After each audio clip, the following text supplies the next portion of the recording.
Yo, hello everybody. How are you? Are you well? Are you okay? Are you swell? Are you good or are you bad? Are you indifferent? Have you had a good week so far? Or has it been really, really shit? How are you? I am fine. We'll be fine together. You're fat. Okay, Timmy. That's okay. I still love you. Welcome, everybody. I hope you like my little song there. My little ditty. Thank you. Yes, Random But Raw is going to record that. Thank you. Welcome.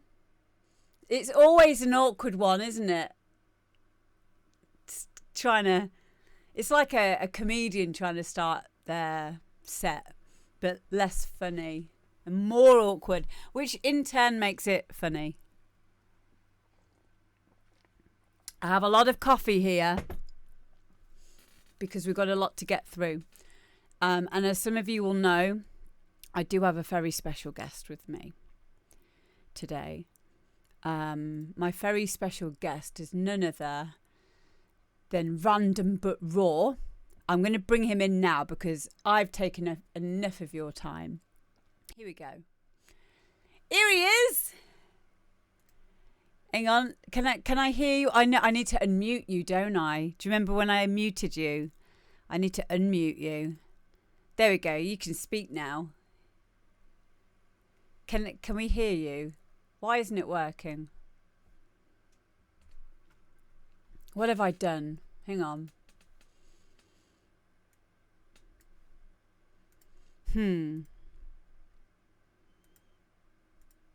What have I done to you? Hang on a second.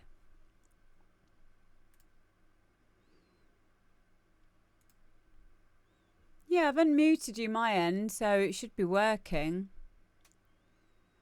How about...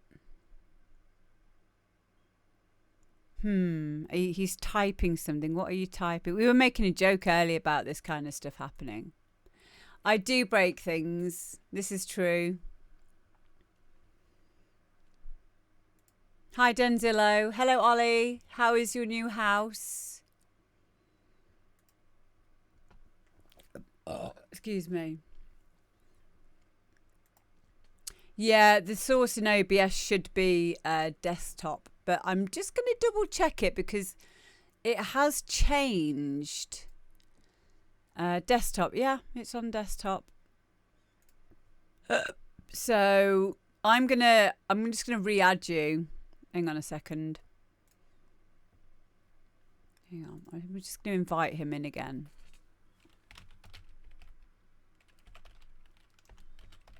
Every time recently we've been having this, haven't we? It's not Rob's fault.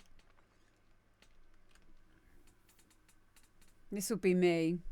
Let me see if he just reconnects again. Oh, he's getting ready. Okay. Slot 1. Here we go. Let's try again. Hello? Hello. Yay! Oh, it works now. Yeah, the icon changed on the top right of the screen on my screen. What happened? What did it say? It had like, the mute icon, and I was Yeah. clicking on it, but it wouldn't do anything. It wouldn't Oh, unmute. okay. I wasn't sure if it's me to do that or Yeah, you, it's still in beta phase. This guest stars thing, so it's right. It's not our fault. We're professional. Technology. Yeah, we're proper professionals and everything. Big hello to DJ Seaweed. Yeah, this is pre-recorded. That's right. So because that's happening, when we listen to the music. Yes. Just don't make any noises. Well, you can if you want. I don't care. Do what you want. But I'm not going to mute you again because I don't want that to happen again. No, no, no problem. So we can just turn it into an ASMR stream. They're used to weird Yeah, noises anyway, so yeah. If there's a noise, I'll make sure it's in time with the tune at least, so that it sort of works. brilliant. So I want you to introduce yourself, please, Rob. Like, I'll just let everyone know a brief introduction before you do an introduction. I've worked with Rob for a long time. We've done a couple of tracks together now. Um, Absolute salt of the earth. Love him. You guys who like your hard house will know all the tracks that I always play of his. And recently I've been playing your new album stuff. So yeah, Rob, do you want to just tell us a bit more about yourself, please? Yeah, as you know, Random But Raw is the main name, but then do other aliases as well. Been producing for 20 years, let's say. Mainly on FL Studio from the third one. I think that was back Oh my in God, you're old. 2000, 2002. Fruity Loops 3. Wow. Yeah, yeah, it's like a game. You know, the transfer came from a game, strangely enough. It came from music on the PlayStation, then to Fruity Loops Yep. Music 2002. 2000. Yeah, Mm-hmm. yeah, I did quite a good few numbers on there. You know, it was very limited being a game, but it also showed you how to arrange and lay out tunes and use samples and put them in. Mm-hmm. And so that helped, you know, it helped to sort of start it all off. And then, yeah, started 2002, tried to get my head round FL Fruity Loops 3 at the time, trying Mm-hmm. but it took me about a year to try and actually get something decent going. Yeah. And then, yeah, just sort of it got easier as you got more experience at using it, but then obviously got easier by what came out in terms of sample packs in the future as well. Yeah, So well, yeah, you yeah, were saying to me before we came on air about because when I came into the studio with you last time, I do like to ask a lot of questions, and it's really nice being in the studio with someone like you who's been doing it for a long time. Because one thing we always talk about on this stream is about being creative with your samples, yeah, with what you've got. And one of the main thing that strikes me about you is how you can make something sound completely different by just using a one-shot sample of something and just using, you know, quite basic sometimes effects in terms of like what they are, like a delay or a reverb and stuff, and get a really, really different sound out of them, you know. And I really appreciate that because it's something that as producers in this day and age we get very spoiled because we do have these sample packs, we do have a lot of presets, so it's all kind of pre-made in a sense. But why do you find that it's important for you to be able to transform things in that kind of a way? What's the benefit? um, it's to make sure that a sound doesn't sound like a sound that could be potentially in other people's tracks, really, because when you buy in these sample packs, they eventually, if somebody will have used that noise. It depends how prominent that noise is. If it's a real prominent noise in the track and it's just sort of put in and not really changed much, um, yeah, before you know it, three or four other producers will have used that at some point, and then suddenly, oh, it's that noise again, it's that noise again, and before you know it, it becomes a bit saturated. So you know you've got to kind of change it as much as you can Mm-hmm. in accordance to the tune that you're doing. By doing that, you know, it's simple things, just like repitching it like an octave lower or something like that, an octave higher, stretch it out, chop a bit out of it, put it back in, and then you've changed the noise and you've used that similar noise, but you've made it different, and it kind of becomes undetectable to what it was before. Yes. And it's also still in key with your tune as well, you know, making sure that it's in key as well. So yeah, just things like that to sort of be creative, change it up. And what helped me do that was back in the early days, really, in terms of using a really sort of low CPU PC, not being able to use that many synths and not many effects because the CPU would just go eventually. And Yeah, yeah. you had to sample a lot to try and get around that, bouncing audio down. So that, you know, was a blessing in disguise for me to be able to work off such a rubbish PC at the time. Guy always says that as well.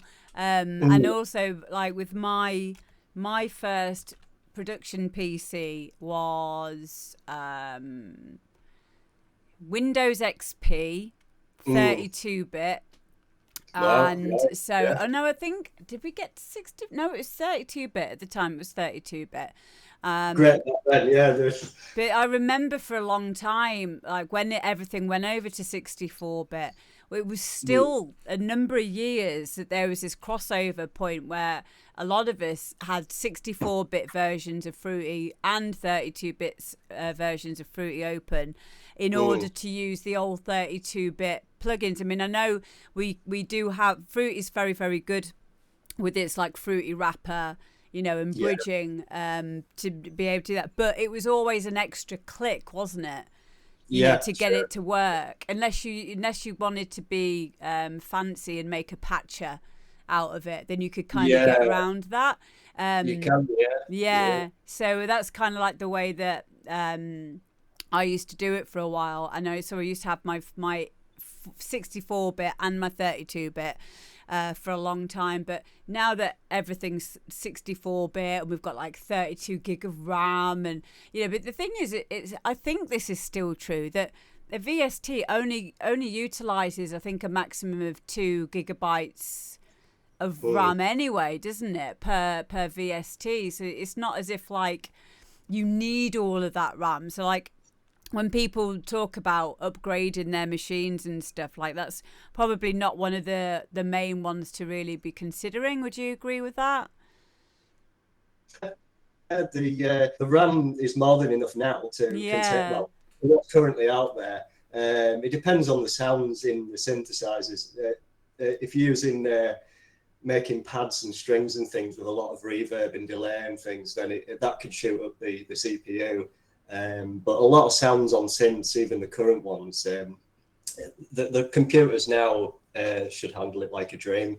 So you shouldn't, unless you've got a buffering issue with the settings, it shouldn't cause any issues with the CPU now or spiking or you anything. just reminded me. I haven't had the stutter for years now. Yeah, Like it's when great. you, yeah, I remember it now, but I forgot about it.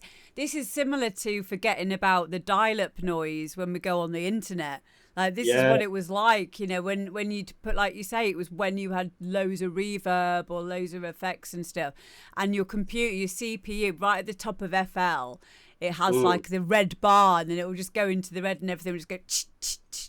Yeah, it's almost like you had to control that in a sense. It got to that point of you kind of know when it's going to happen. You go, right, samples, fine. Yeah, Samples would handle anyway, even on a low 1 gig of RAM PC back in the day. yeah.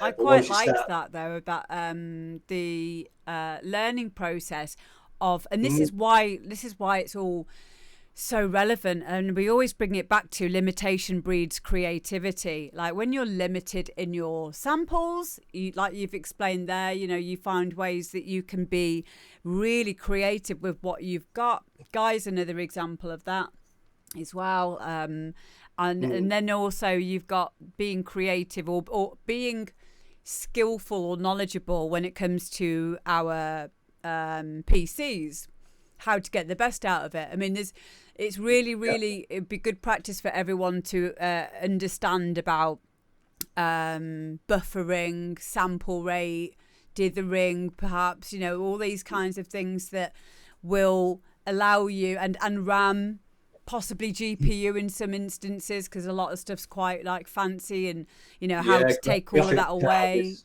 Pardon? helpful to the point. Yeah, a fair graphics card to a decent graphics card. The GUIs now are just look a lot better than they were, and that can use power in itself. So if you can get your computer to last sort of 10, 12 years or something, it's done quite well. But once you get to that 10-year period, that's when you start to notice everything's so powerful. Getting Yeah. more powerful graphics card involved as well, and then suddenly you're like, damn, you're back to that zone again of, trying to get the best out of what you've got, because Yeah. everything becomes so strong in terms of its power, which is great for music, of course. But then it's like a car, isn't it? As such, you have to kind of upgrade eventually. I think so, but it's also really, it's also, I think it'd be a good thing to like maybe keep one of those old crappy computers, or be limited in. Imagine you've got a crappy computer and say to yourself, okay, well, I can only use like in this project I'm only gonna use one VST and Mm, learn how to bounce stuff down and at what point to bounce stuff down. And what we mean by that is you might have heard someone call it printing or mm, rendering something, yeah. which means that or freezing. I think you do freezing in Cubase, for example. Or you can do that. I think you can do that in Fruity, but it's called Zip, is it? Do you remember that Zip thing that you could do? Zip that is that. Yeah, you could zip your VSTs in the. Oh, yeah. I Have you think ever yeah. used that? I think I tried it. Yeah, I Yeah, wasn't I sure. tried it, but I didn't get on with it. Yeah. Yeah, I mean, there's certain things in synths that you can do in synths, and there's certain things you can do with samples that you maybe can't quite do in synths sometimes. So sometimes it is worth learning a synth to the best of your ability, and you can always sample parts of it, and you can then change it into something else from what you've created in that synth. Before Yeah. you're making your own sample pack as such from that by just manipulating noises and getting sort of differences out of them. So yeah, even now, even with a powerful computer, it's still that same process of treating it to be quite a low spec computer. Yeah. Because there's no point just putting in all these synths for the sake of it. You've got to kind of get that balance. Yeah, I agree, darling. What needs to be in it, and then just sort of using what you know best, really, and then seeping into other areas of synths to sort of see what they do, but yeah, and then just sample it, and you can change it even more. So Oh, a bit exactly. like gymnastics, really, Yeah. sort of various moves into the landing position at the end of that noise, for example, and Yeah, so well, it's endless, really, and then you can put that sample back into an oscillator because we can put audio into oscillators now on yeah, synths, which is and then use wavetable synthesis and very completely careful change. direct Oh, thing, yeah, but it's pretty cool. So you can treat samples as a synth as well now. So yeah, I love that about it. There was one thing I wanted to do a long time ago, which I still need to do. One of my cats has got a very distinctive purr, and it sounds a little bit like a comb filter. And I just thought it would be really, really nice, like to get this it's a very like resonant kind of natural sound. And I just thought, God, if I just pitch that down and then like puts it like use probably wavetable synthesis with that and like really move through the sound, it would yeah, sound, it would be, it would probably sound quite cool. But yeah, I'm just reading these comments as well. Seaweed says, always interesting to limit yourself. Only using stock VSTs can be quite yeah. interesting. Definitely. I'd still use a lot of the FL stock plugins now for certain aspects. Like You do? I couldn't believe it when I came in with you. I was like, oh my God, you're using Fruity Reverb. And I was like, why aren't you using blah, blah, blah? And you were like, because this does the job. I'm like, oh, you're right. And the yeah, way that you use it is just, and you were using Fruity EQ as well. And the way that you use that, I was like, fuck, this is just, it just yeah. brought me back to what's important. Does the job for sort of relatively basic things. It's fine. If you're wanting reverb, but you're only wanting a bit of reverb, use the stock plugins. The more advanced ones from other places just tend to have other bits thrown in with it, and it looks better on the eye.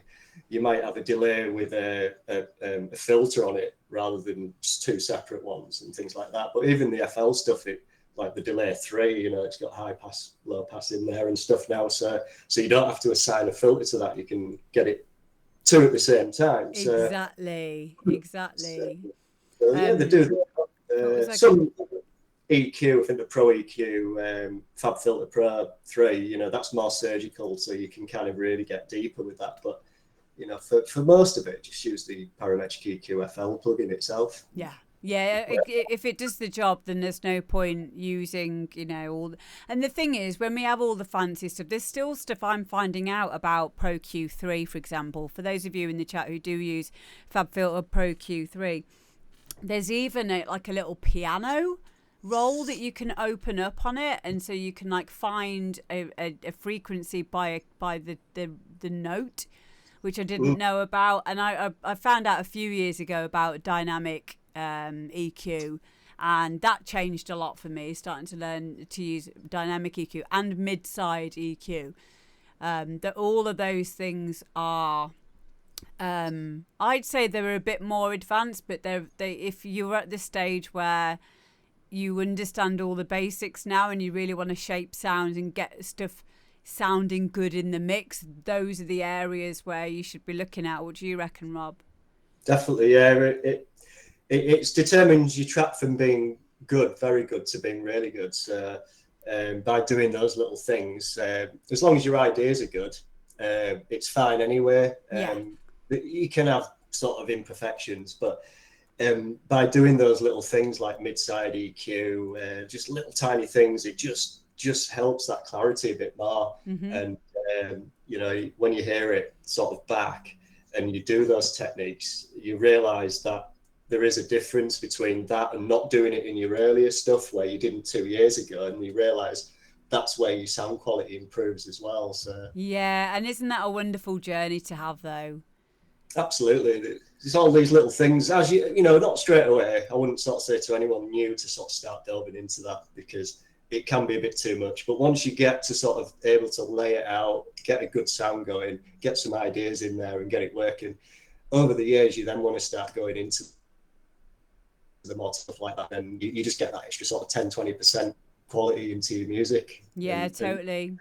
That should be the standard. You know, the standard should be the best it can be, and those are the little tricks that get that. So yeah, and I think the thing that we can all take away from that as well is just remembering that we don't need to be perfect. In fact, like you just said rightly there, the little imperfections can sometimes be the things that the listener really likes about the track, you know, because are we making music for people to actually dance to, or are we making music for other producers? And I always have this wrestle with myself, because I always feel, well, I used to feel much more than I do now, that I had something to prove. Maybe that's being a female, maybe that's through, I don't know, being late to the game with learning to produce, because I used to have someone else do it for me like 20 years ago.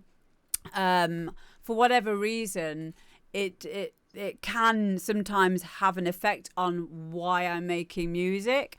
But the more that I kind of let the need to be perfect go, the more I started to enjoy the actual process. And it is really about the journey, isn't it? It doesn't have to be about this end game. It's about, wow, look back at what I was making 2 years ago and how much I've improved now, and having that journey documented by yourself, you know, because you keep all of your whips and whatever, your works in progress. I think that in itself is success. Yes, that's how you gauge it, really. You kind of listen back to, 2 years ago, 4 years ago. Your ideas will always be there. Your ideas are there from the start. Everybody has them, and everybody can put them into a certain way. The only difference by experience is that either the ideas just haven't gelled right, or there's too many. You know, it's easy to throw eggs into the basket and start going, I've got 10 ideas and they all go in, but they don't work. Like I used to do. So it's, you know, stretching those ideas out and getting the best out of one or two within the tune. God, and then when you listen back to earlier stuff, you know, you end up picking at them. You pick at them less and less as you keep going with it, and you know, you'll always pick at your own tunes, but you'll pick at them as, you know, there might be about 20 faults with some early stuff, or 30 or something. There might be about 5 faults with the newer ones. Yeah, exactly. Well, Bosky says in the chat now, he says, I can't listen to my old stuff. Absolutely gash. Same, yeah, I'm the same. Anything 2012 that I wouldn't. I really want to hear some of your stuff from pre-2012 now. I mean, the ideas are all right, but yeah. Brilliant. Okay, we'll start with the first one. We've got quite a few to get through. So the people who are on today, we've got Bosky, John Holland, Andy Bop H, or Boff, I think it is, DJ Giratic, Coco Dillaz is on, Ben Corner, Mark Ross, Joe DJ, JLF, and Lee McNeil. Oh, and also Silent Letter as well. All you guys are on today. We've got a really long show. We're going to try and get through it as quickly as we can. So it shouldn't be more than like, I don't know, 2 hours max, I should say. But we'll see. If you do need to go, Rob, then I can carry on anyway. But no, it's all good. It's all good. Okay, cool. A few hours later, we're still listening. Well, it's light here at the moment. You'll see that it'll be dark shortly, really. Yeah. You won't get to see me soon. Right, so we'll start off with Bosky. I'll just get this set up. Okay, so Rob, if you just put on your headphones, and then just make noises if you want, but just remember that you're not muted. Okay, right. Cool. I'll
Well, I've heard that earlier on today. Anyway, I want to pass this one straight over to Rob. What did you think of that?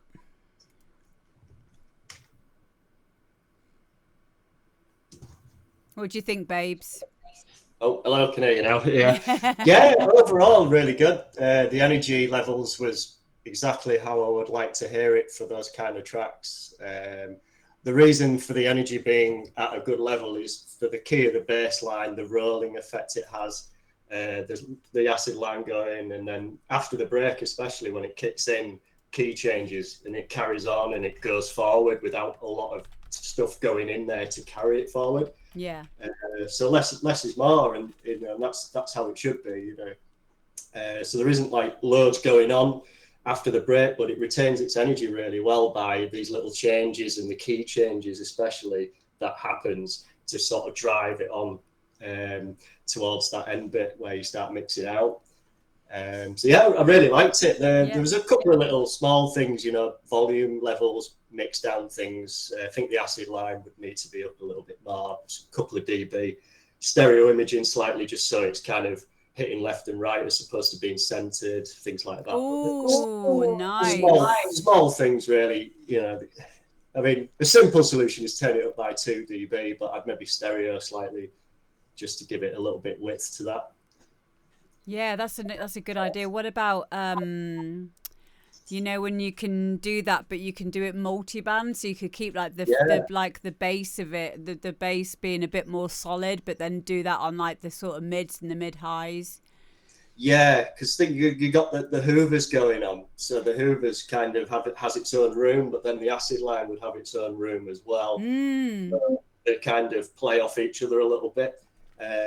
I mean, you can still hear them, which is great, and the kick and bass is really giving it a good strength to it, which is great. So there are only small things, really, in terms of how I would sort of hear it in terms of getting that kick and bass to be sort of on a level playing field with the acid line and the Hoovers. Yeah.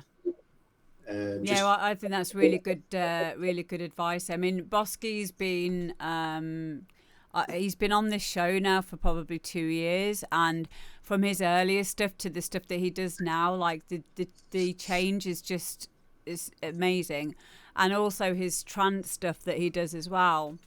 Because I do believe that if you make different genres, it will help you to become a better producer if you can just have ideas for both genres, or maybe more than 2 genres, because it will, the same as like being a DJ, if you can mix different genres, it helps you to use your ears, or have different methods and mix down in different ways. And even stuff like with D&B, everything has to be mixed around the snare, not the kick, as it is in our scene. So little things like that. Bosky says, told you my old stuff is gash. Well, in comparison, I'd say that it was a lot less quality than it is now. I would never say it was gash, though. You can say that if you want. If it makes you feel better, then that's fine. we all think our own stuff's gash, yeah. But as long as your ideas are there, that's the main. Yeah, I mean, there's one thing that stood out to me of that track was actually the acid line. So I think you bringing up, you could do more with that. I'm going to remember that, because even though I'm aware of doing stuff like the stereo imaging, like you said, I forget all the time to do stuff like that. So the fact that you just brought it up made me think, oh God, yeah, that's such a good idea. And then to use it in a multi-band way, like, allows you to like take different things that you've learned and use them in different ways. Yes, yeah, it's like jigsaws to a puzzle, really. So you kind of give everything its own space where it can fit. Yeah. If everything's kind of too centered or not panned in any form, over the course of a tune, when it gets busy, the sounds will get lost. So it needs to have its own space, even at the earlier stage of the track. Yeah. Because when it does come in later, and you've got other things going on with frequencies running high on the leads, etc., it starts to, fizzle out on a certain sound. It becomes inaudible sometimes where you don't even hear it. I mean, I've had plenty of tracks of my own that's done that over the years, where I've forgotten to sort of check like a certain noise can still be heard on the main section or just after or wherever, as opposed to near the start where you can't hear it. Where you can hear it, yeah, because as soon as you start adding, this is what I found with my techno is I got to a stage where it sounded amazing in the intros and in the outros because there was less going on. And then from there, I would realize there'd be one loop that was just muddying the whole thing up. And when that was taken out, it sounded so much better. And it's about recognizing that, like, and like you say, it's not until everything's in at the loudest point of your track, or maybe just after the drop, which is the usual, or at the drop where there's the usual place for that to occur. If it's feeling like it's lost in itself, then, it might just be one of those layers that you've got in there, which is then just muddying the whole pilot. But like you say, it's not just about frequency. We're not just talking about 40 hertz or 20 hertz all the way up to 20 kilohertz. We've then got the 3D aspect of that. So we've got the panning, we've got the mid, we've got the side, we've got the mono, we've got the stereo. And it is such a balancing act. Something that I don't know if many people ever really master in their entire career, which in one sense is the beauty of this as a career or as a hobby or as your passion, because there'll never be a point where you've learned everything. But on the other side, there's always room for error or overdoing it. You can always, you can, that's why like having limiters on your master, great, but you can't hear everything that is going on if it's clipping into that limiter all the time. And it might sound better because it sounds glued, but when you get to that stage of finding where is this muddiness coming from, where is this issue coming from, you won't be able to unravel where it is because everything's just sounding so together. Absolutely. It's interesting you say about limiters as well. That can be a big issue in terms of the dynamics and the transients of the sounds coming through as well. Sometimes in tracks, the hi-hats kind of drop out because the kick and bass is probably slightly overdone by the limiting process, going too far slightly. So then suddenly the hi-hats drop. A good way to tell that is when you don't have the kick and bass in the tune, and you'll notice the raise up again because the kick and bass is dropped out. Yeah. So then when you play your tune with the limiter running on it, you kick and bass drops out and you keep some hi-hats in and some other noises, for example, like a breakdown coming into the break. If it starts to raise in volume, the kick and bass is just a little bit too much, so you need to level it off slightly. Yeah, that's something to look out for then, defo. Yeah, I mean, it can't always be bang on, but, because sometimes you do want that kind of sort of real powerful... Yeah, because it's almost a bit like side chaining, isn't it, a little bit, because it will like dip the sound a bit or make it sound quite... But the one thing that I've learned with limiting is try not to get into this worry about if it's louder, it's sounding better.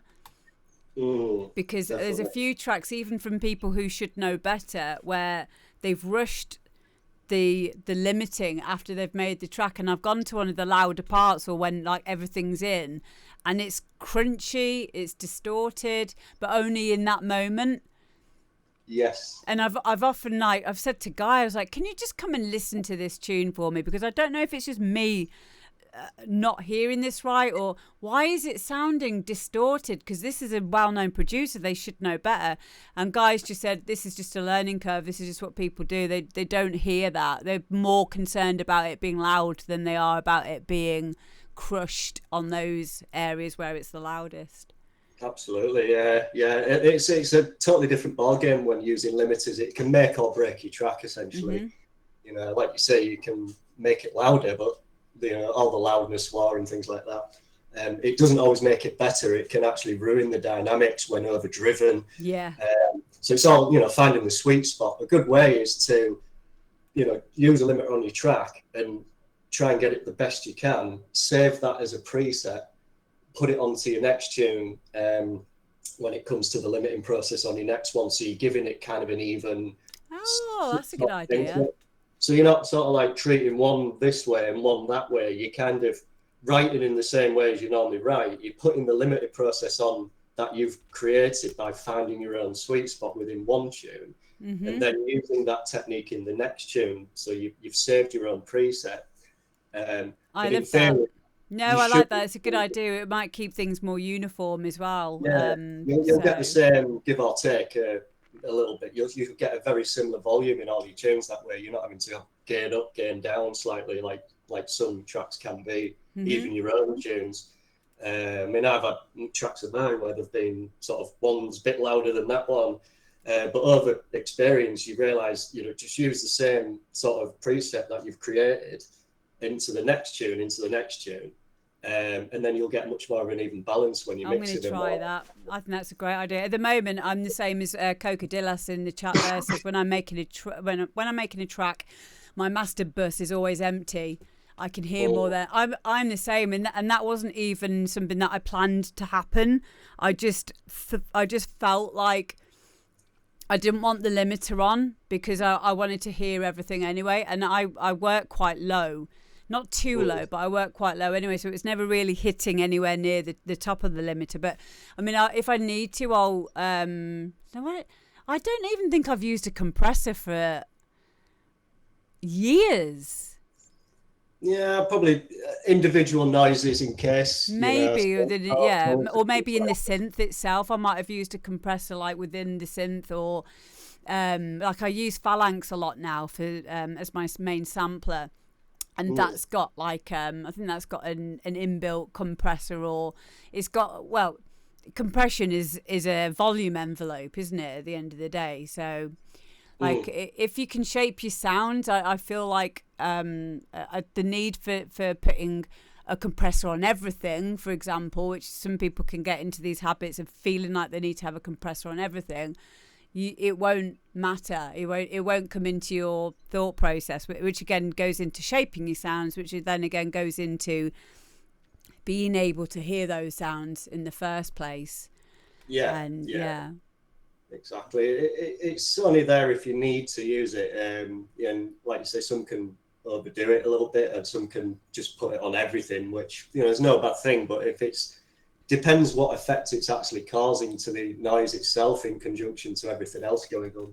I say sausage fattener on everything. There you go. It's not bad, that's a good saturation plugin. Do you know what? I know one of my most favourite people in the world, Steve Mack, sorry, not Scott Mack. That's a hard trance producer. Steve Mack, who I'm going to Sierra Leone with.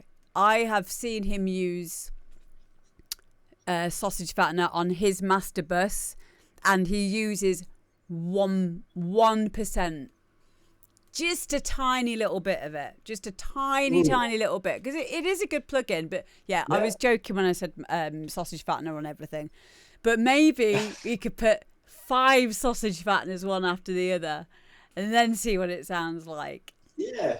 If you're happy with the sound, go for it. That's the thing, And then limit it. Yeah. One person's sort of problem solving could be another person's solution to it. So there you go. It's all about how you feel about how it sounds. Yeah. But then you've got to listen back to it in a few days' time and then go, right, is that actually necessary on that? Yes or no? And you can sort of flip on and off with stuff, And this is a good reason why drugs and music production doesn't always work. Right, next track we've got who have we got now? We have got John Holland. So here we go. Sometimes it might work. I mean, there was a lot of really good stuff in the 70s that was made, so you never know. But yeah, here we go. This is John Holland, Nevermore.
Nice one, mate. I was enjoying that much that I wasn't looking at how like long there was left on it. So I really like that one. And John, I know your background as well. This is the very first trance tune that you've made, and I think you've done a really good job on this. So John Holland is Basmotastic in the chat, and he's also said that this track has just been signed. Rob, what did you think of it? Yeah, the production's really good on it, I would say. Again, the drive to it is the sort of stabs that are going on, that kind of techie, trancey kind of feel where it rolls on. The break, really good, the hands in the air, comes back in that sort of tech trance way where it drops and it carries on further. Yeah, great arrangement, great feel of the tune. There was a slight possible issue. It's a weird one. It's that piano is, I can't put my finger on it quite, but I like it, but I'm not sure. It maybe just needs a bit of sort of reverb and a bit of less sort of hitting onto that piano. It just feels like it's sort of hitting a bit too much. Yeah, I felt that the harder velocity note was on the wrong note. I feel like it should have been a weaker note, the one that is a stronger note at the moment. Possibly having it set back a bit. I think as well it's because it's not in a scale, and as John said, it was chromatically played. So even though it does resolve, it makes sense to me because I know about chromatic scales. However, you don't normally hear that in trance, so it irks us a little bit. So, Yeah. and that can be a good thing. That can be a bad thing. I don't think it's the pitch bend Basmotastic, but yeah, the accent shift on pair. I get that, and I think that because he comes from a jazz background, that's like something that he is putting of himself into trance. So how could he, in your opinion, how could he keep that in there and make it sound more in keeping with that style, that genre? Needs to be more subtle, so it's kind of giving a feel rather than it being the actual main part. So the main leads and things like that going on will still be the kind of hook, rather than having the piano bit suddenly coming in to be that hook. It could be more of a sort of ambient part to it, that it gives it a feel, something a bit like, yeah, it is a bit off kilter, and I don't mind that.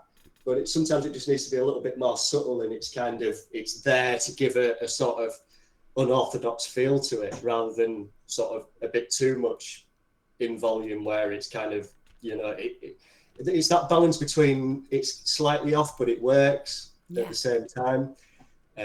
So I think, yeah, just a bit more reverb and maybe some attack on it just to sort of sweep it in slightly rather than hitting it, and some chorus just to sort of give it a kind of detuned slight effect to it, maybe just to sort of make it more spacey and as an atmospheric thing as opposed to a proper sort of riff thing, I would say. Yeah, I agree with that, and I think that it's important that you don't take that out because, like we said, it's something that is you and personal to you as an artist. And I only know that because I've known you being on this show for quite some time, and I feel that the problem would be if you try. I mean, you've just said it's signed, which is great. I'm glad that you found a label that is accepting of things being a bit different.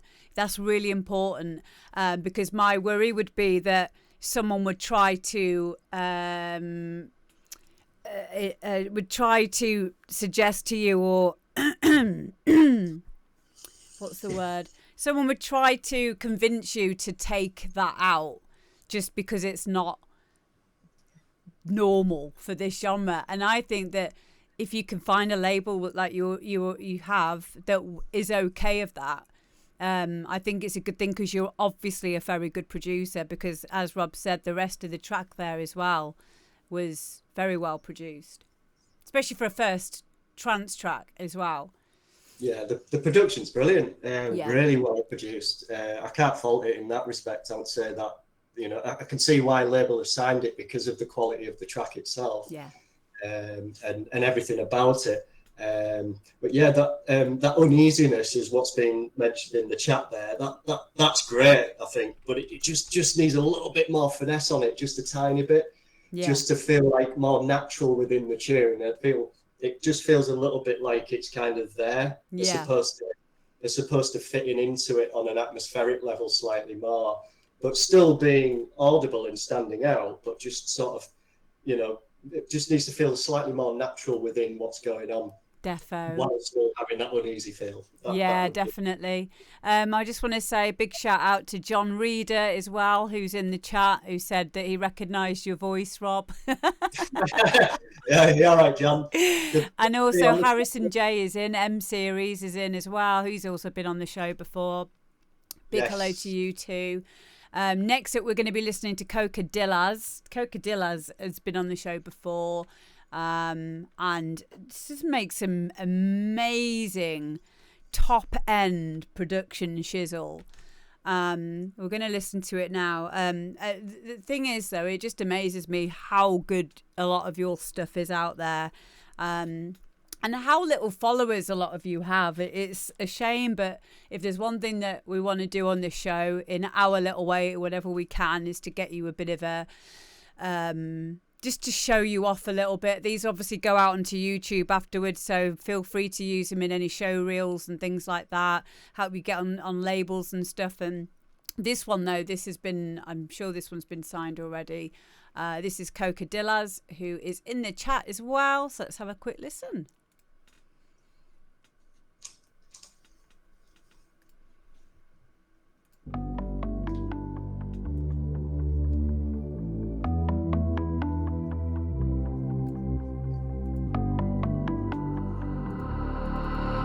I was lonely, thought that you would kill me slowly.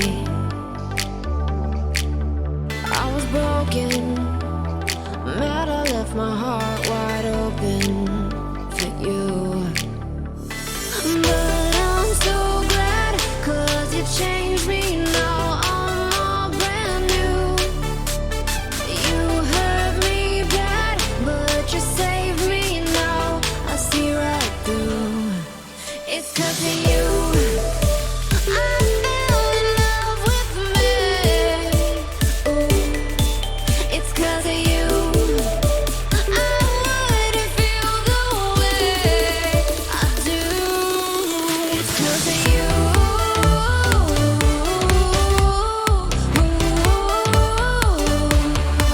It's 'cause of you.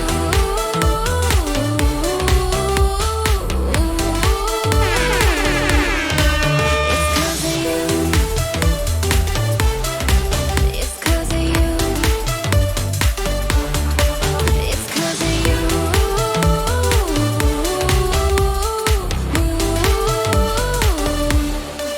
It's 'cause of you.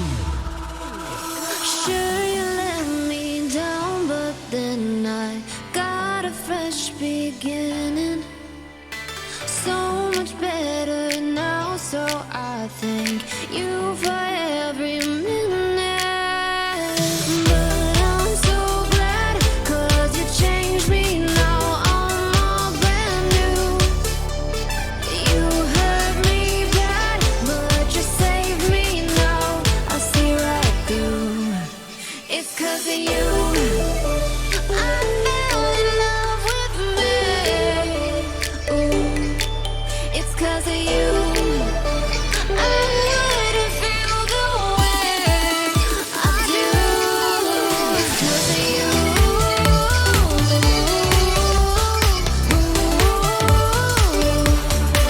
It's 'cause of you. It's 'cause of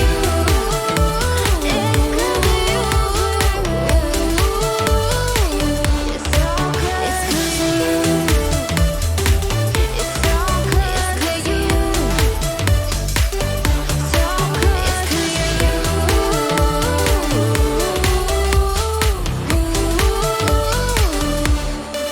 It's 'cause of you.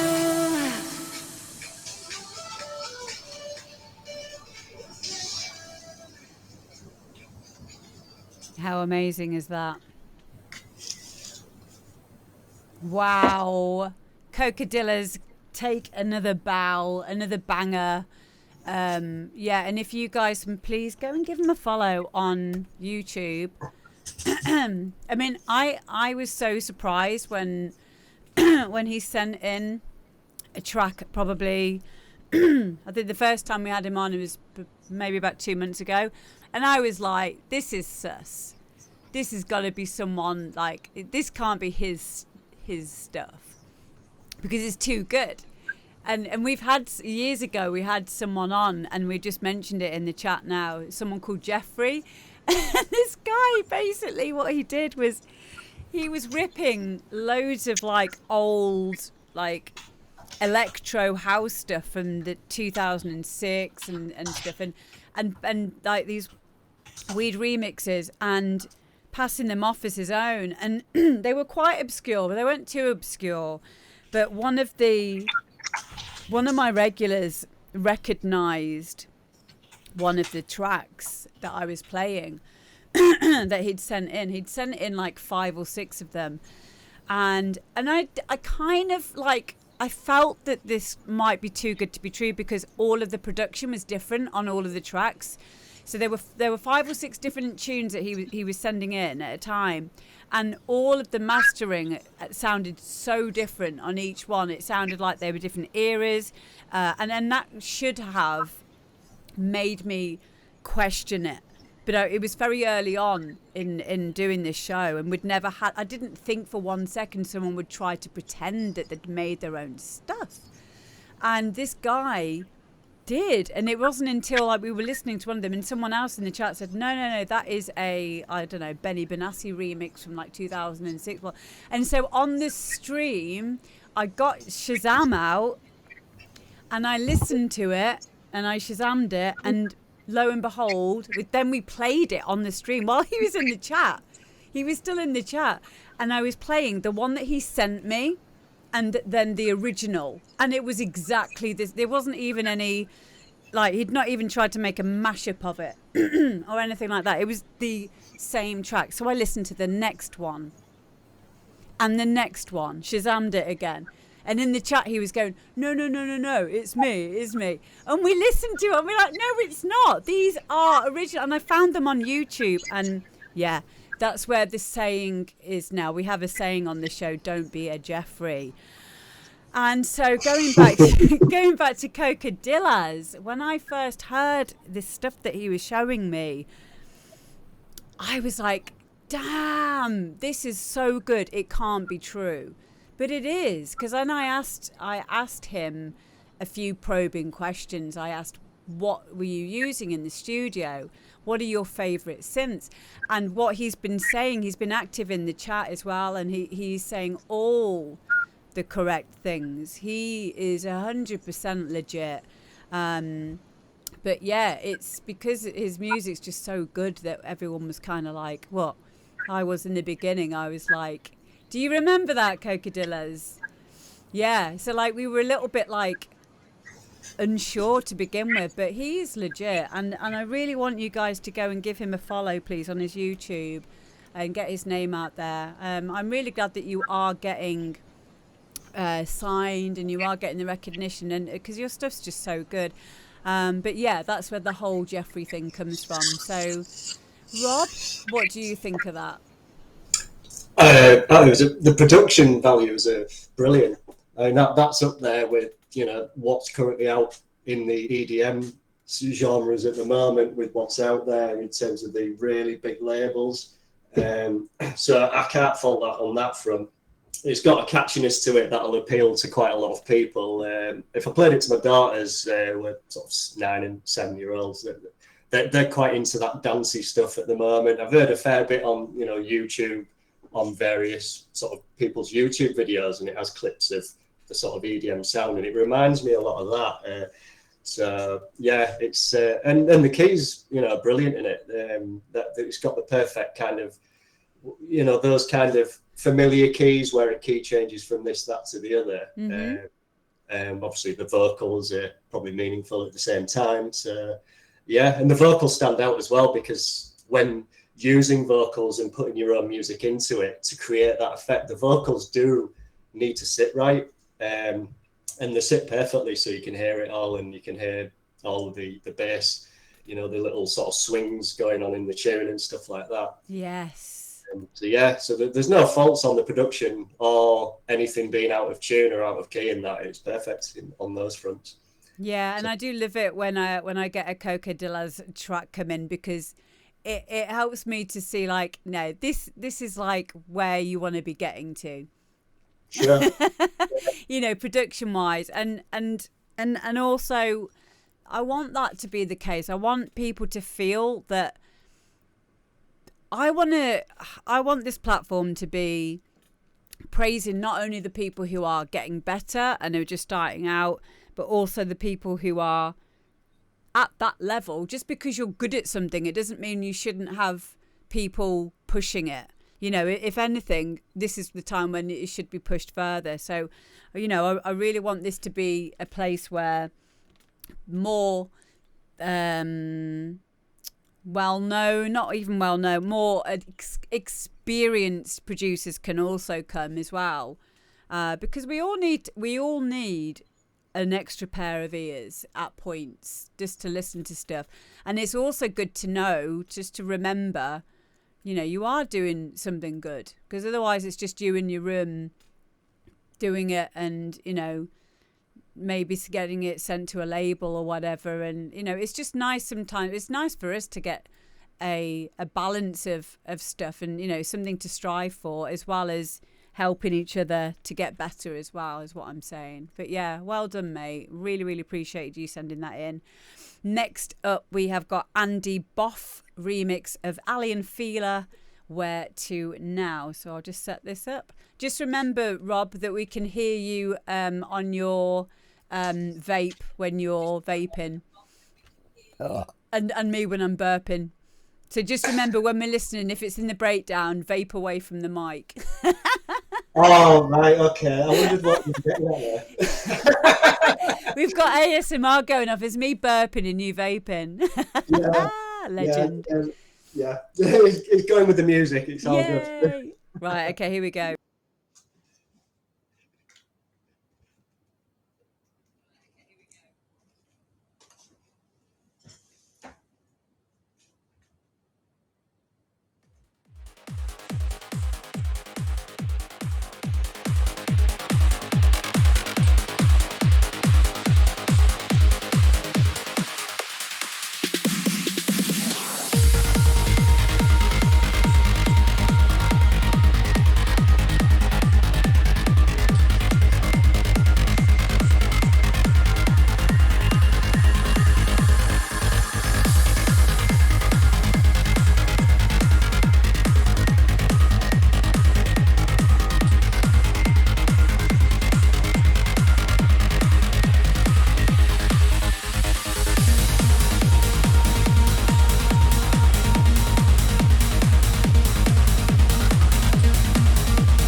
go, guys. That is Ali and Fila, Where to Now? And that was Andy Boff's remix. Boff is in the chat right now. I have nothing to say on that, because for me, you said it all in the chat there, especially like what you said about the sub bass being nailed and the drone bass as well. So I'll just pass it on over to you, Rob. Yeah, the production's amazing on it. I can't fault it one bit. The floatiness to it and the kind of smoothness to it, as well as having a hard edge to it, just felt really nice. It kind of reminded me of a little bit of the sort of old Euphoria trance CDs, Euphoria that came out. It's like Matt Darey and stuff like that. I think there was some tracks on there that sort of lit up to me to be like those, with a slightly tougher kick. Gate Crasher was mentioned. It has those kind of vibes to it. Yeah, can't fault the production. If I was being super picky, and this is just a personal preference, I would like to hear just some high pass filtering going on a little bit in the tune on places, just with a little bit of a kind of movement. But that's just me being picky. That's nothing to do with the track itself. So yeah, top work on that one. Really good. Yeah, really good. I'd say like trance can be one of the more tricky genres to nail as well. I mean, for a while, I was getting probably about a year during lockdown, I was getting a lot of tutoring from one of the best teachers of trance, Adam Ellis. And I was one of his students for a while. And the amount of stuff I learned just purely from the aspect of the way to make this style of trance, and things that I didn't even think about, like the drone bass and a sub bass, and then a mid bass, and then a mid high bass, and having not everything on doing the same pattern, like have one that's doing like a rhythm or a rolling bass, and have one that's doing an offbeat, and layering that and getting it all to work like coherently, and then layers with pads, layers with leads. So many tracks on my playlist, so many layers. I've never ever seen so many layers on any of my projects than when I was making trance under the guidance of Adam Ellis. And he did even say that you don't always need to use this many layers, but it was a really good learning curve for me to get that right and get it all sounding cohesive within using layers instead of having blocks of sound there. So when I hear a track like this, it really I acknowledge it, because I know how difficult, how much of a headache it can be, because the more layers you have with stuff, the more things can go wrong as well. So yeah, absolutely. You've got, it's all the frequency ranges that it's covering as well in terms of those layers. You sometimes you have to EQ them in certain ways to kind of feed off each other, so then they're clear and they're not going to clash with each other. In that track there, you could hear those layers in there, but they were working beautifully off each other, where they weren't clashing. They were kind of giving it more impact without trying too hard, and it's a great balance. Yeah, absolutely. No, that was really, really well done. Yes, Lance, I've got your SoundCloud now. Thank you for sending that. So yeah, our next one is Lance. Thank you again to Boff or Bop H Andy for sending that one in. Here we go. Here's Lance.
that's what I'm talking about.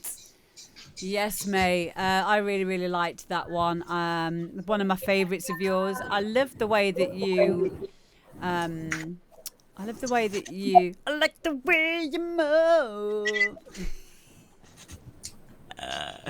And I also love your particular style with your tracks. I can never hear anyone else's hard house like yours. Like it's always you're very like I always know a Lance track when I hear it. And I also like the fact that you're using vocals that I've not heard before. So I appreciate that. What about you, Rob? What did you think? Yeah, I thought it was really fun. I thought when it came in from the bass line at the start, I was expecting it to be something sort of bordering on energy to start with. And then suddenly you get this piano coming in and you think, oh, right, now it's suddenly changing, which is great. I think it kind of caught me off guard a little bit because you kind of almost expect something to come in that comes in and you go, yeah, that I kind of expected that. And the vocal creeping in and then suddenly hitting into the sort of solo vocal part. I didn't expect that, and I thought it was great. I thought the fun element to it, the feel of it's great, and I can see it being like a crowd pleaser as such for people. You know, it's very uplifting, isn't it? Yeah. The keys are fine. You know, it's got those kind of keys that feels nice with the vocal, the bass line, the kick's fine. It's just a few little finesses and tweaks here and there, really, I would say, to sort of take it to the next level it would need. By doing that, I think Lance himself said he felt like it was missing something after the break when it kicks in. So Hoovers, maybe? Yeah, it's in doubt, yeah. Exactly. Get out of jail free card, yeah, just Hoover's going there. Yeah, I'd maybe EQ shift the lead, so you can put like a little notch in it so it's pointing up on your EQ, and then just shift it across the frequencies a bit and back again just to sweep those Nice leads. idea, yes. And it'll feel like it's got a bit more movement on it. The vocal maybe just a little bit quieter, and the piano was a little bit loud as well, and just yeah, it's tiny little things really. But in terms of the track itself, listeners' point of view, yeah, it's perfect. People will like that track. And I liked it. I'm quite into the happier stuff now and again. So yeah, nice one, babe. Yeah, well, I thought the same. I like the happier stuff when, I like this feel good type of hard house, and I know that this will boost Lance as well, as it should do. And yeah, Lance says he wants us to petition to get it signed to Cheeky. Send it over to Dave and see what he thinks. I think with a couple of tweaks, see what he says first. But I think, take on board what Rob said there about the mix down thing. I think Mark Shelvin mentioned the piano is a little bit loud as well. I do think that it would do maybe get someone else to master it and mix it down, because that is another journey in itself, is becoming a good mix down engineer for ourselves and a good mastering engineer for ourselves. So years ago you would have had someone do all that for us. We have to wear all hats these days, so it might be a good idea for you to possibly get someone else to look at the finishing touches of it. What do you think, Rob? Yeah, it's a very, very, very, very, very good tune, but it could be a brilliant tune. Yeah, I agree. With that extra 10%, that extra 10% to just raise it up to that level is, it's close. It's very close. There's nothing that really needs to be added in there. Arrangement, production, layout is perfect. There's nothing that needs adding to it. It just needs a little bit finesse on some of the noises. I think when 16 bars after the bass line kicked in was it just felt a little bit too sudden. The piano could maybe filter in at that point. Exactly the bit you're on about. Yeah, because the vocal kind of rolls in, and I like that rolling effect. I think with the piano just sort of gradually creeping in with that vocal, and then slap bang into that next 16 bar with the vocal rolling forward.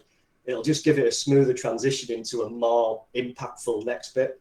Yeah, then, it allows our ears to introduce the sound, to be introduced to the sound a bit easier. Yeah, it felt a bit too sudden.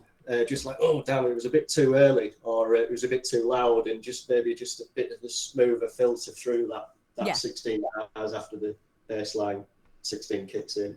My always go-to way out of those problems is just to create a really long reverse reverb into everything. And that kind of filters all the time. Yeah. That usually sorts out most of it. If I have something that feels like it's jolted as it comes in, I'm like, I know what will work, and I'll just create another version of it. Stick a really nice long reverb on it. Probably use Supermassive or something. And then reverse reverb it. Always works for me. But Lance, just take all that on board. Take out of that what is helpful for you, and keep moving forward. We love you. Next up, we've got Silent Letter, and this is Lincoln.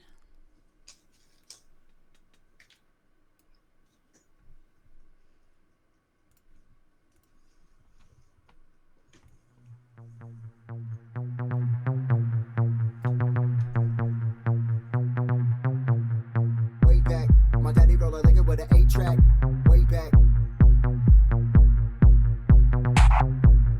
Way back. My daddy rolled a liquor with an 8-track, way back. Way back, way back. Way back. My daddy rolled a liquor with an 8-track, way back, way back.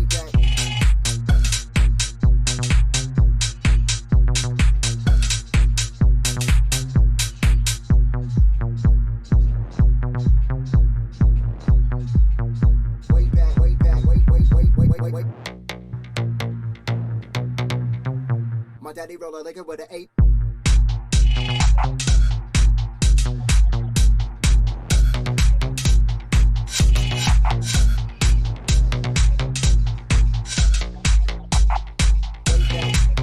daddy roll a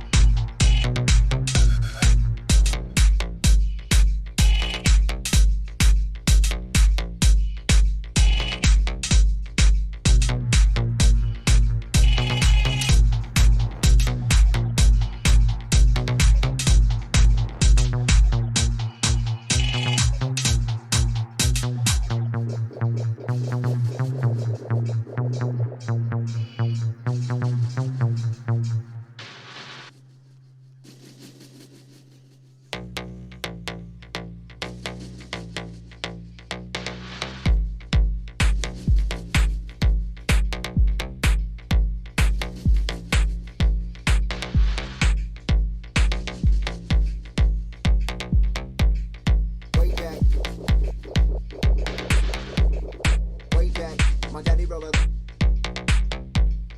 Way back, way back.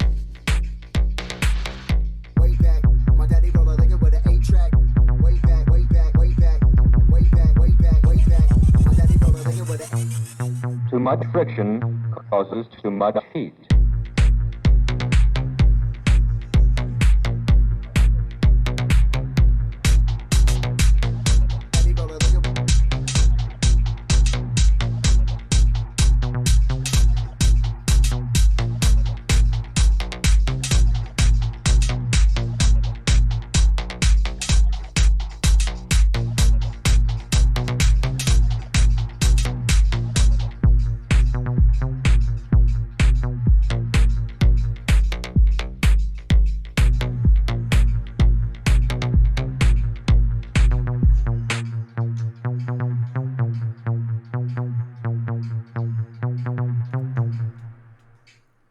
There we go. That is Lincoln by Silent Letter. Guys, please get following via the link there that I am spamming in the chat. I really like this. I like the disjointedness of it. I felt that it kind of lended itself to the stylistic qualities of the track.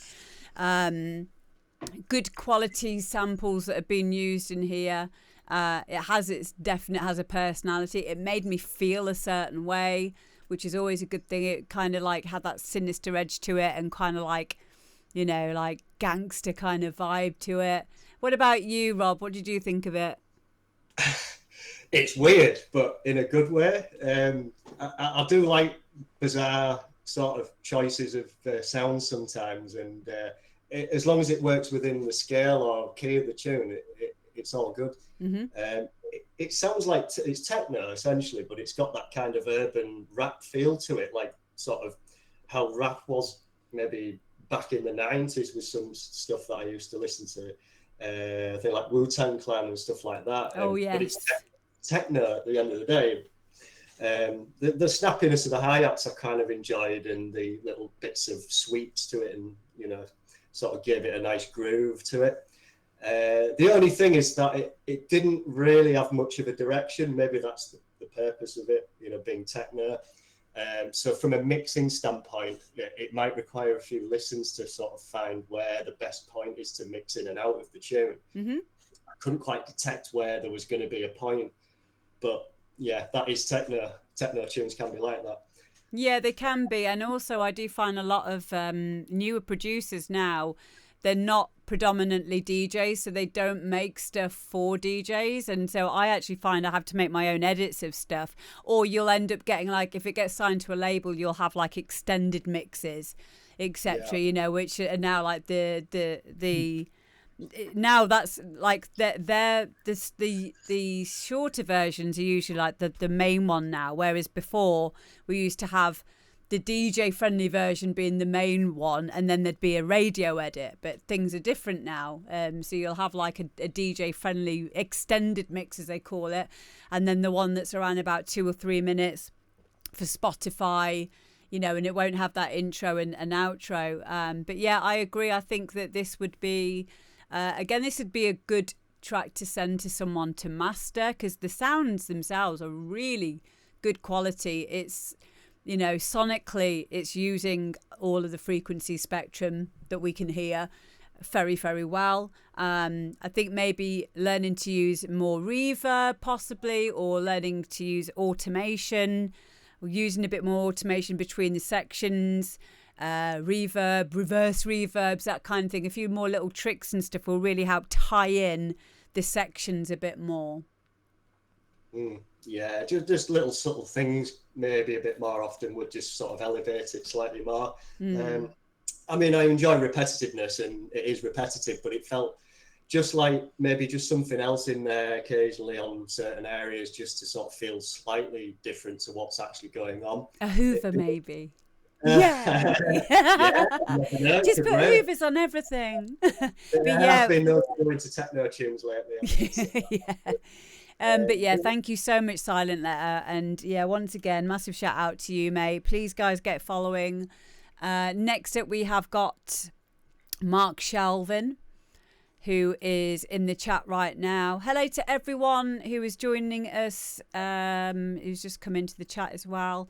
Mark Shelvin's done a remix of JFK Whiplash, which I have sneaked onto the list today because I've just realised that this was something that he sent me a long time ago, and he's one of my subscribers, so I am going to play it now. So here we go. This is JFK Whiplash, the Fourth Man remix.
Yes, mate. That is JFK Whiplash, the Fourth Man remix. I really, really like that. So yeah, Rob picked up there that there was a note that was wrong and I could hear it once he'd said about it. It might not be on all of them, but we actually had this conversation before we came live, that there might be a layer, one of your layers is most likely on the wrong note. Do you want to elaborate on that, Rob? Yeah, it's just the fourth bar on, when it kicks back in from the main break. The fourth bar is just that one. It's just a semitone out. I think it's the bass that is. I'm pretty certain it was the bass line that was. Yeah, I could hear it once you mentioned it. Yeah, it just needs moving back off, up on, one key the way. I can't remember which way around it needs to go without seeing it, but it just needs moving one key to the direction it needs to go. With the other stuff, I think that was all.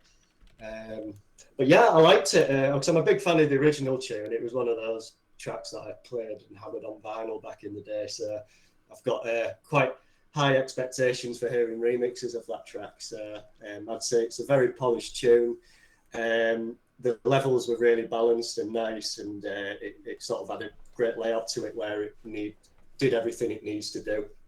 The only thing I'd maybe say is on that lead that goes pretty much throughout the tune is that it could just filter up slightly and have a bit more high end on it, or maybe just layer another lead doing the main riff in accordance to that, just to create like a higher octave with that one. When it kicks back in, it just feels it could just raise up slightly more, or detune the existing one a little bit more, just to give it more depth. Nice. So just the lead, I think, just needs a little bit more power, I think. It's nice on the break, it's nice before the break. It just, when it kicks back in after the break and building up, it could just have a higher layer, just creeping in with it and shifting about a little bit. Yeah, and that will create a bit of an extra lift as well, won't it? To stop it from being so samey as well.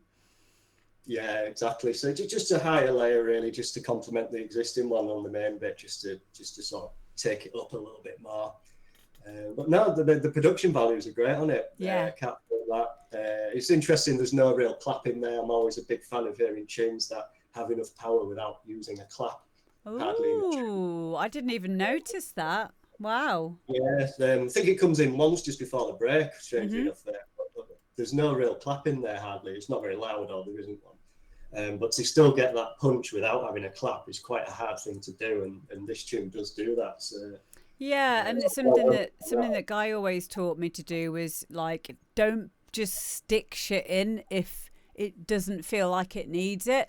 So I have Yeah. templates that will have like if you're using FL, you'll know about on the top of the playlist, and you can like scroll through them. So I'll have like pre-made MIDI pattern rolls there ready, and it will be like clap, hi-hat, closed hi-hat, open hi-hat, blah blah blah. And sometimes I've got into the habit now of not feeling like it needs to have all of those things, and sometimes having a clap on the second a clap on the third beat of each bar, hang on, 1 2 on the 2 and the 4 can don't do that. Don't do a It waltz. can happen that before. On the 2 and the 4 can slow it down. It can do. Yeah, it can sort of give it punchiness at the time, but it needs to still have everything around it in order to create that. Yeah. So, I mean, it can be a preference with claps, but when you get tracks that don't have a clap in there, but it still retains an impact and a solid kick and bass foundation, then it doesn't have to be in there, and it doesn't have to be in there in this tune, which is a good thing for it. Especially with it being quite trancey, because there's generally quite a hard clap in there at some point. Yeah, I agree. So yeah, it works really well. Can't fault any of the levels or anything. Yeah. So yeah. I mean, I'll probably put a clap in there just to be on, just a little one. Just a baby one. Just a baby clap. Just a baby one. And maybe another Hoover. Yeah. I've got a baby clap in just for some reverb on it, so it's using like an offbeat of the delay just to sort of like kick it on with the bass a little bit, possibly. There you go. Yeah. The list is endless of things, and this is nice when we get to this stage where it's just us, like, and our personal preferences for stuff. Like the main job I think that's important for a lot of up and coming artists is if there's anything that sticks out to us, that we can mention that as being something that needs to be fixed if this is going to be a playable track. And then the nice stuff around that is like we can just like give, like our opinion on like what we would do, and it's good that we're ascertaining that is the what we're doing as well. Like a lot of what we will be saying will be personal preference, but there are some specific things, like we said with like Rob said there about there was a semitone out note in the bass line on the 4th bar. Was it on the 4th bar? Yeah. Strange. Because it's an 8-bar change, but on the 8th bar it's fine. So I'm wondering if the 8th bar bass change just needs to go into the 4th bar. I'm sure it's different, or maybe it's the lead, one of the two. There'll be something, and you probably go into your piano roll, Mark, and then you'll be like, yeah, there it is. It's an easy thing to do as well, especially when we're rushing. Like, when you just like, especially if I'm copying and pasting stuff, sometimes I think I've got it on the right. Like if I'm copying and pasting a whole MIDI pattern, so many times I've got it wrong, and then I've had to go back in and sort it out. But it's just an easy fix, like we said. So next up we have got who is it now? Thank you to Metaticolonsariri for following. However you say that, I'm sorry for getting your name wrong. And next we've got DJ Giratic. I hope I've said that right. And this is, I don't know what that says. I don't know what that says. Does anyone know Spanish? I've got a feeling that is... We've had a lot of bots today. Mods, where are you? Mods! Richie! Who's in? Richie's in, Tony T's in, DJ Leather's in. Can you deal with the thing? They've literally just joined and then they've just written something. And I don't know what it says because I don't speak that much Spanish. But I think we should...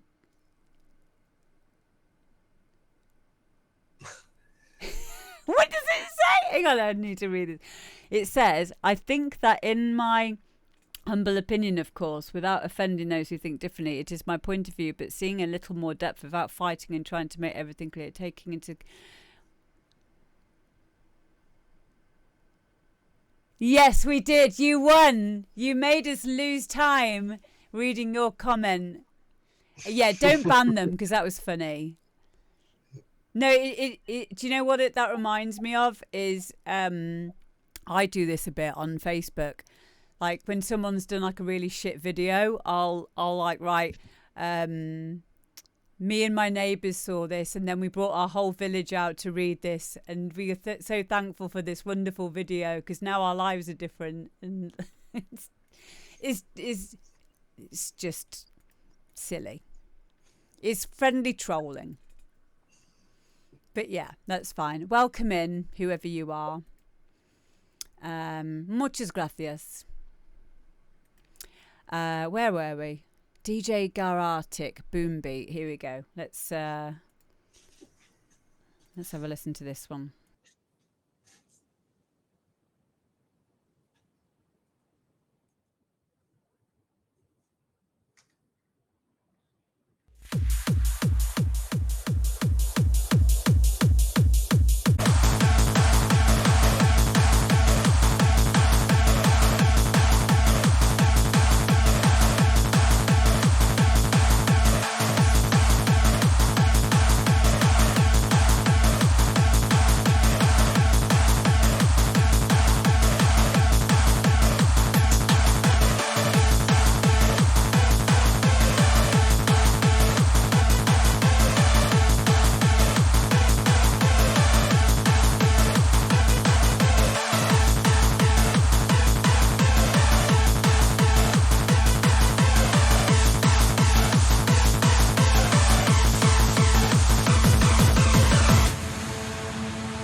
go, guys. That is DJ Geratic Boom Beat. What did you guys think to that? I didn't know that this was freeform.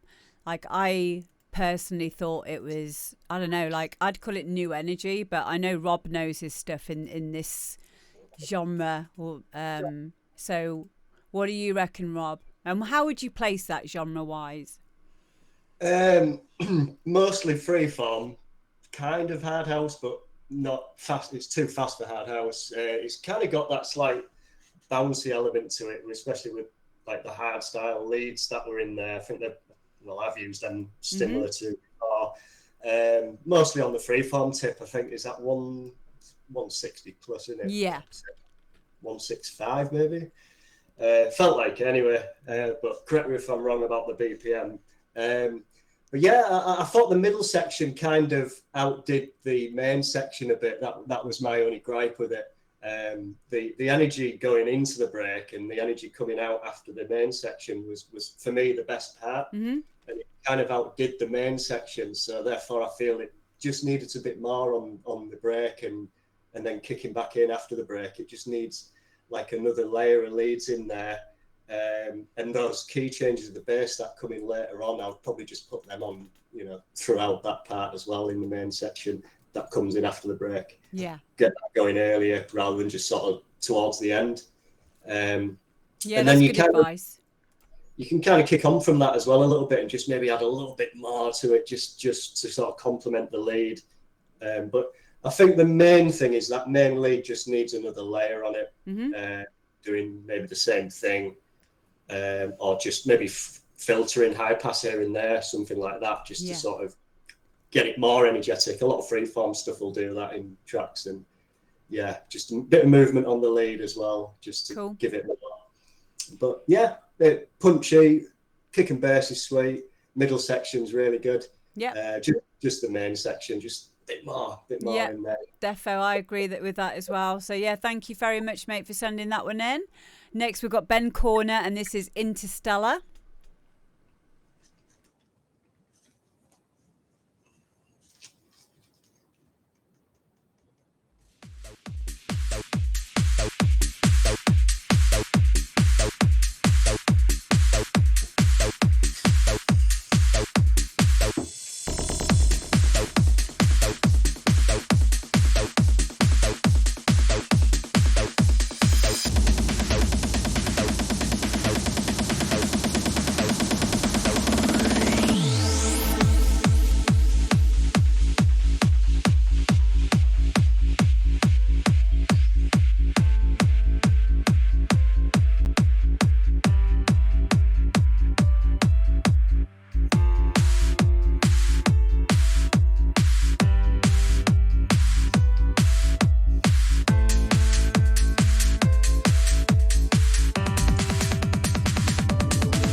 Stretch and it can squeeze, but it can't run backwards. It can't. The only thing that can move across dimensions like time is gravity.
relative. Okay, it can stretch and it can squeeze, but it can't run backwards.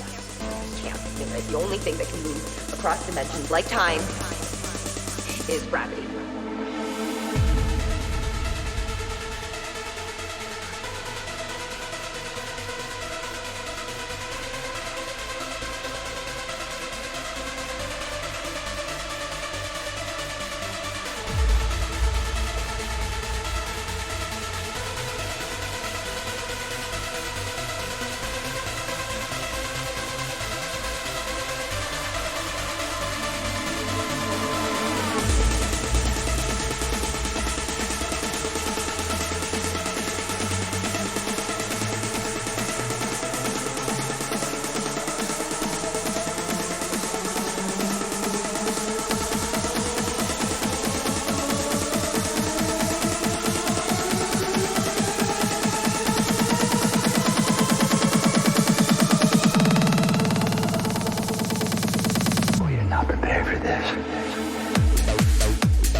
I've just remembered, Ben. You've sent me another version of it, haven't you? Okay, so this is a good example of mastering, because I know that you've had this sent off to mastering now. We'll listen to the one that you just sent me. I completely forgot. I was just on autopilot there. So we're going to listen now to the finished version of that. So this would be a good way to show comparison. So here we go. This is the new one that you sent in.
Stretch and it can squeeze, but it can't run backwards. It can't.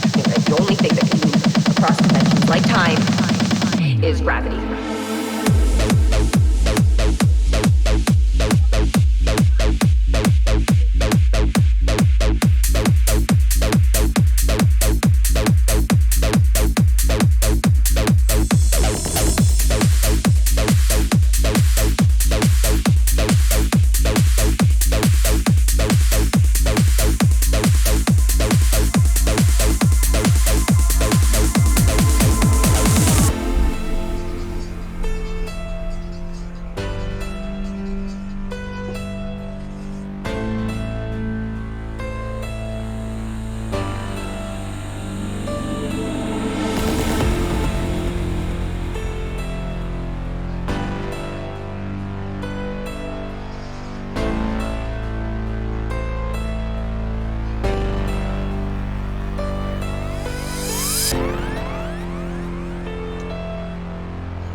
Okay, It can stretch and it can squeeze, but it can't run backwards.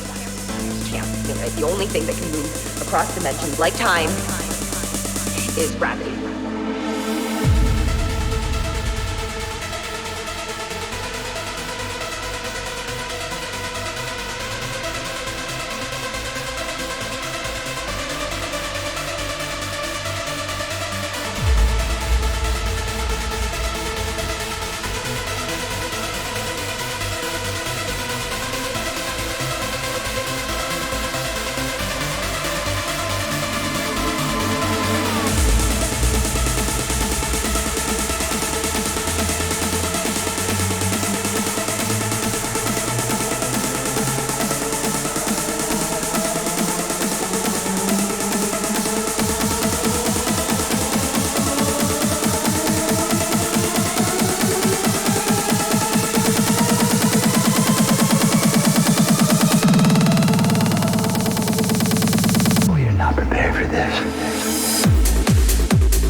So there we go. That is Ben Corner's remix of Interstellar. I don't know where Rob's gone. I wonder if we can still hear him. Say something, Rob. Can you hear us? Hello. Hello. Oh, there you are.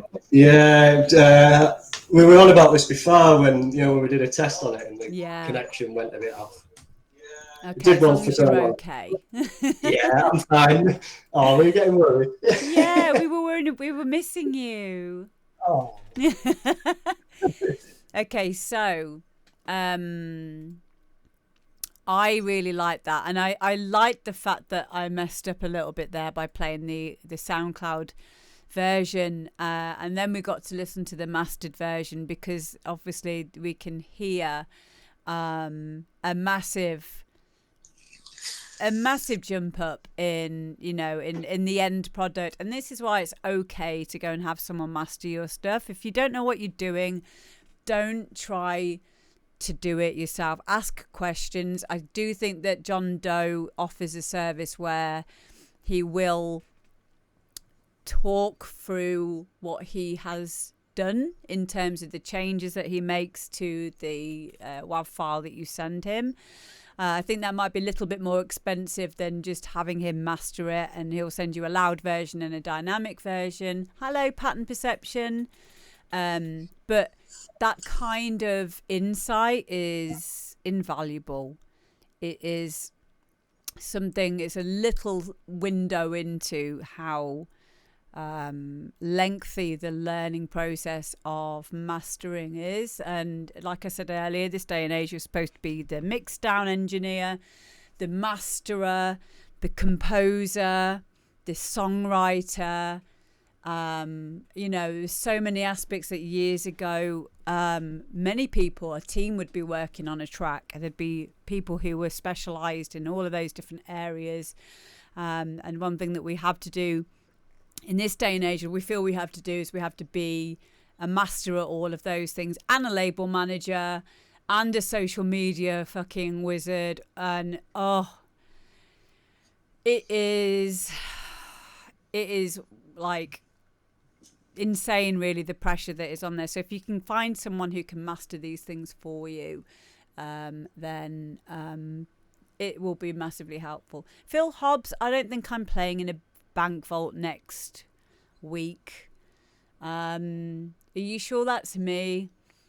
You might have got me mixed up with another DJ. Sometimes people get me mixed up with Anne Savage, so she might be playing a bank vault next week. I don't think I am anyway.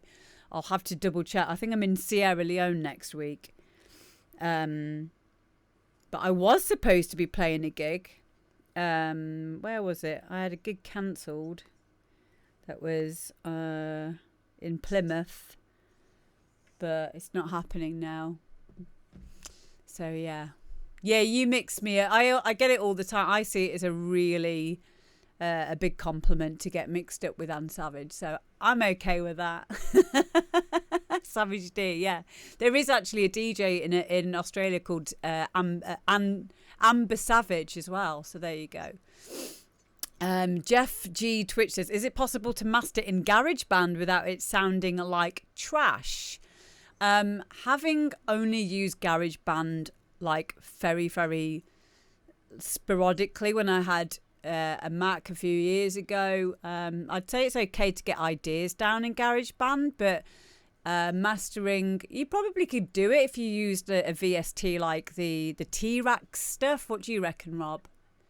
I've not got a great deal of experience of using it, but I have seen it in action quite a few years back. Yeah, you probably can use it for mastering. Not really so much for arranging in depth or anything like that, but for general stuff like that, for the track itself, T-Rax is a good limiter compressor. I've used that a few times in the past before with other people. So yeah, there you go. But yeah, I agree. But someone else has put, Oliver Gold's put, Umbrella by Rihanna was composed in GarageBand. Yeah, that could be definitely done. I know that Lady Gaga puts her ideas down into GarageBand before it goes into a studio, but I promise you, it won't be the end product. It can be recorded in GarageBand. That's what GarageBand is there for. But it certainly won't be the end process. There will be other third-party plugins at least that will be used. You wouldn't be able to get a finished result by just using GarageBand. But by all means, if that's what you've got, use it to get ideas together. And there's nothing wrong with getting those ideas sent off to someone to mix down and master and get it sounding amazing. So yeah, but yeah, back to Ben Corner's track here. I really liked it, and I'm glad that we did get that kind of A-Bing of how it was before to how it is now. Did you mention that there was something that was out of tune in there, Rob, that you think you should have a look at? Just one thing, yeah. There was a reverse pad sweep that goes on at times. That is the only thing that just needs shifting up 2 or 3 keys somewhere. That was the only thing out of tune for me, but everything else was fine, cool. In terms of break. I think it is when it's on the break, because that last key is kind of on a certain key, but then that sweep comes in and it just sounds as if it's out with that. That was the only thing really. Yeah. So with that, it's just a case of looping that bar with it in. Mm-hmm.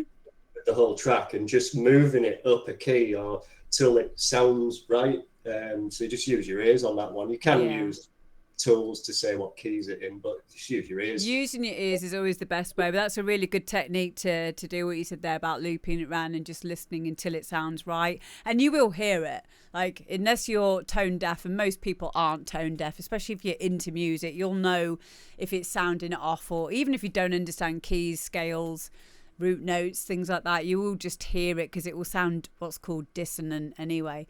But yeah, thank you very much, Rob. Next up we have got I was going to say Rock Moss then, but it's not, it's Mark Ross. I love having dyslexia sometimes. So Mark Ross has given us a track here called Caught in the Middle, so here we go.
we go. Mark Ross, Caught in the Middle. As always, Mark has definitely delivered on this one. It's a really, really solid track. Please, guys, make sure you go and follow Mark Ross on SoundCloud. Richie is now wide awake and hammer ready. I don't know what's happening tonight, but in our mod chat on WhatsApp, it's been going mental. Oh, we've had like a few. I think, Rob, you've brought the crazies in. Typical me, innit? Yeah. I know. We've had, and yeah, just a reminder to people, please don't bring in, I mean, by all means, have your faith, all the rest of it, but please don't be bringing in shaming stuff and, you know, and repenting and all of this stuff. You know, that's couldn't be further from what music is. You know, this is a music stream, a music channel, and it really supersedes all of that bullshit. And that's where, you know, this is where there is no shame. There is none of this, this segregating and, you know, I'm this and you're that, you know. Yeah, devil music, says Gav Hobbs. Yeah. We don't need to repent. We don't need to do any of that. But, you know, if you feel that that's what you need to do, then you go ahead and do it. But it won't be tolerated in this chat because this is about music, you know, and this is about coming together. And I wish you all the luck in, and I wish you lots of love. And I hope that you feel better and you wake up from your nightmare at some point. But I don't think it's right that you bring it here because this is about music. Hello, Official Carbs. How are you? Yeah, no remixes by God. We are God. That's the way I like to see it. I really do. But by all means, stay, listen, you know, see what you think of things. But, you know, when it comes to anything like that, it's probably best to work on that separately. So with Mark Ross, I don't think he's in this evening because he works really, really weird hours. But what did you think about this one, Rob? Yeah, it's great. You can tell that it's produced by somebody who's done it for quite a while. I'm guessing he's done it for a while. It seems that way to me, that there's nothing kind of wrong with it in a sense of anything sticking out. Yeah. Purely because I've also had a go at doing this track with somebody before, so I've had experience with it all in sense of the keys of it and the vocals, where they go and all that, trying to get an energy from it. And yeah, and to me it surpasses the version that I did for somebody, so that's a good thing. But yeah, really good. The filtering and the shelving of the low end when it goes into the main drop was especially good, and it's a trick that it should be used more often. It's not always used, where you just need to shelve off that low end as it's building up and then kick back in. It's a great little trick for anyone out there that's never done that, to just, because it makes your ears lose the thought of that low end being there. So when it kicks back in, it has more impact because your ears are allowed to settle again for the low end kicking through. So yeah, that's a great little touch there, filtering it out and taking away the low end before it kicks in after the break. Yeah, Kieran B says gives a bigger drop. Yeah, that's a really good point. And yeah, very, very valid comments there. Thank you very much, Rob. We've got 3 more to do. So this one is Joe DJ and this is Laser Tag.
So there we go. That is Laser Tag by Joe DJ. I think this is the first one that Joe DJ has sent in. I really like it. I like the side trance elements to it. I was reading what Rob was putting in the chat there. Do you want to just talk through what you'd put in there, Rob?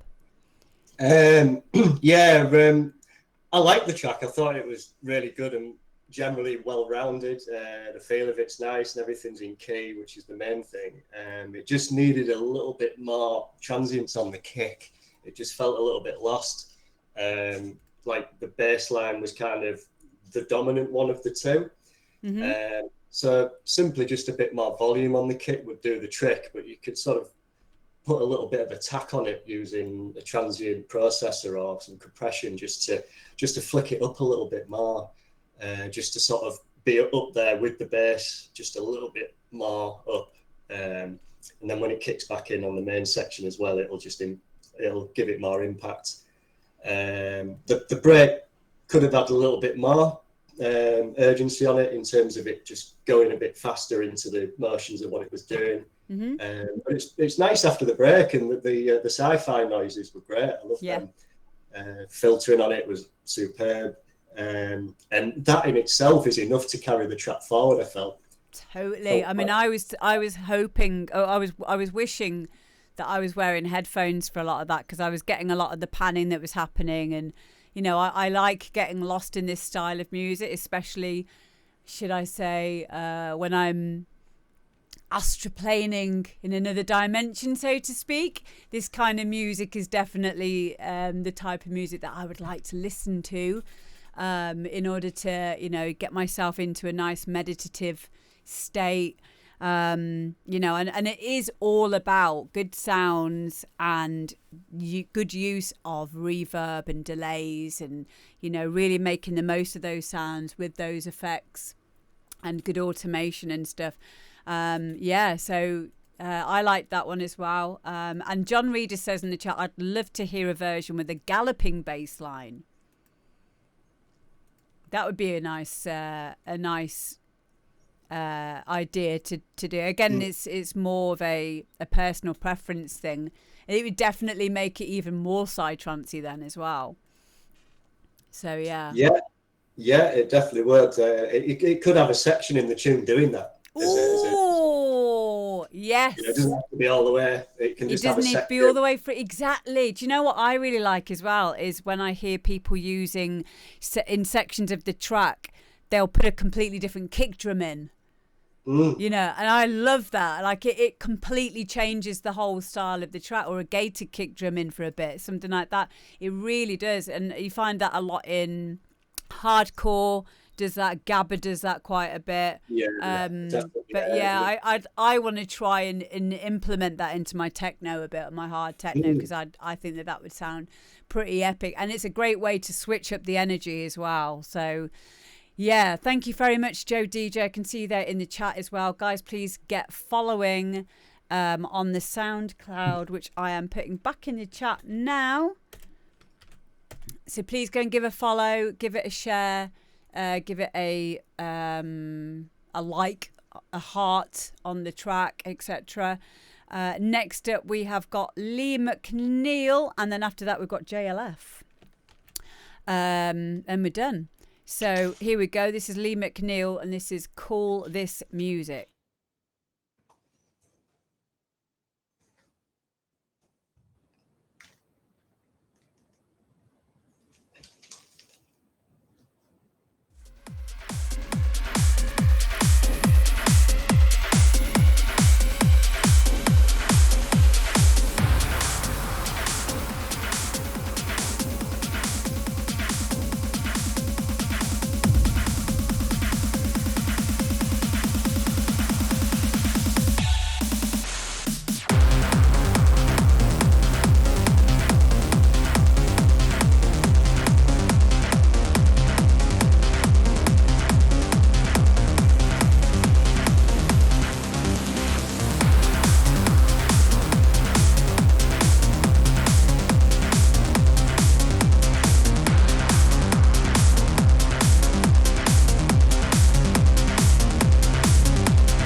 So there we go. That is Lee McNeil, Call This Music.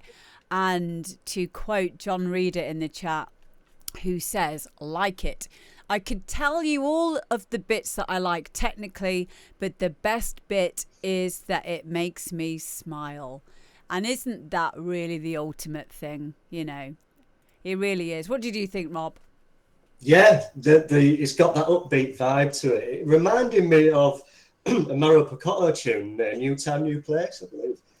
The bass line of do-ba-do, that kind of sort of sound. It reminded me of Magic Stuff, maybe, or Lee Pash. Yeah, that kind of arping bass almost.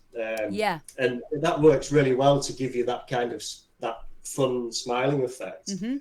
But it's also got a bit of drama to it as well, and the balance off each other beautifully, where you've got that balance between fun and a bit dark and dramatic, and getting those two together just produces such a wonderful tune at times. And this one, with the middle leads leading up, teasing, thinking it's going to go to a break, and then it goes to the break. I thought that was a great touch, and because you don't have to go straight into the break after the first section of your tune with the bass in. You can simmer it off thinking it's into a break, go to another section for a little longer, then carry on. Yes. So a layout front was brilliant. Yeah, it's always good to surprise the listener in that way, in a way that makes it still coherent in a musical sense. So it's not jarring, but it is surprising. I've always appreciated that. I remember when I first heard a track where they didn't put the cymbal crash on the downbeat on the first beat of the bar, it was on the second beat of the bar, you know, when they do that thing where they miss it out and then it goes on the second beat. And at first I was like, oh, I can't stand this. But then I liked it, you know, because I think I was just thinking about it as a DJ, but good music rewards listening. And that's a really good mantra to have. Good music rewards listening. So, you know, it gives you that little dopamine hit because you think it's going in a certain direction, then it doesn't. And it makes you prick up your ears. It keeps your interest, which is so important, you know, to be able to do that, but do it in a way that isn't jarring. And it's a fine line.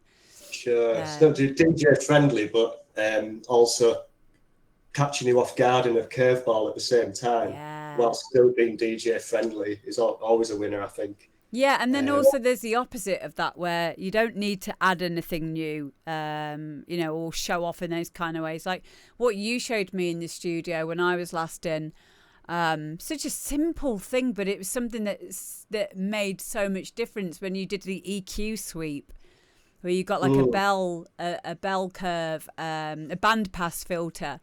And then you just sweep it, or a band pass curve, and you sweep across the frequencies on your leads and stuff, and like it gave it the squelchy sound that I would have been going, what phase plugin can I use to try and create this? Or, you know, I would have proper over engineered or properly overthought what you were doing.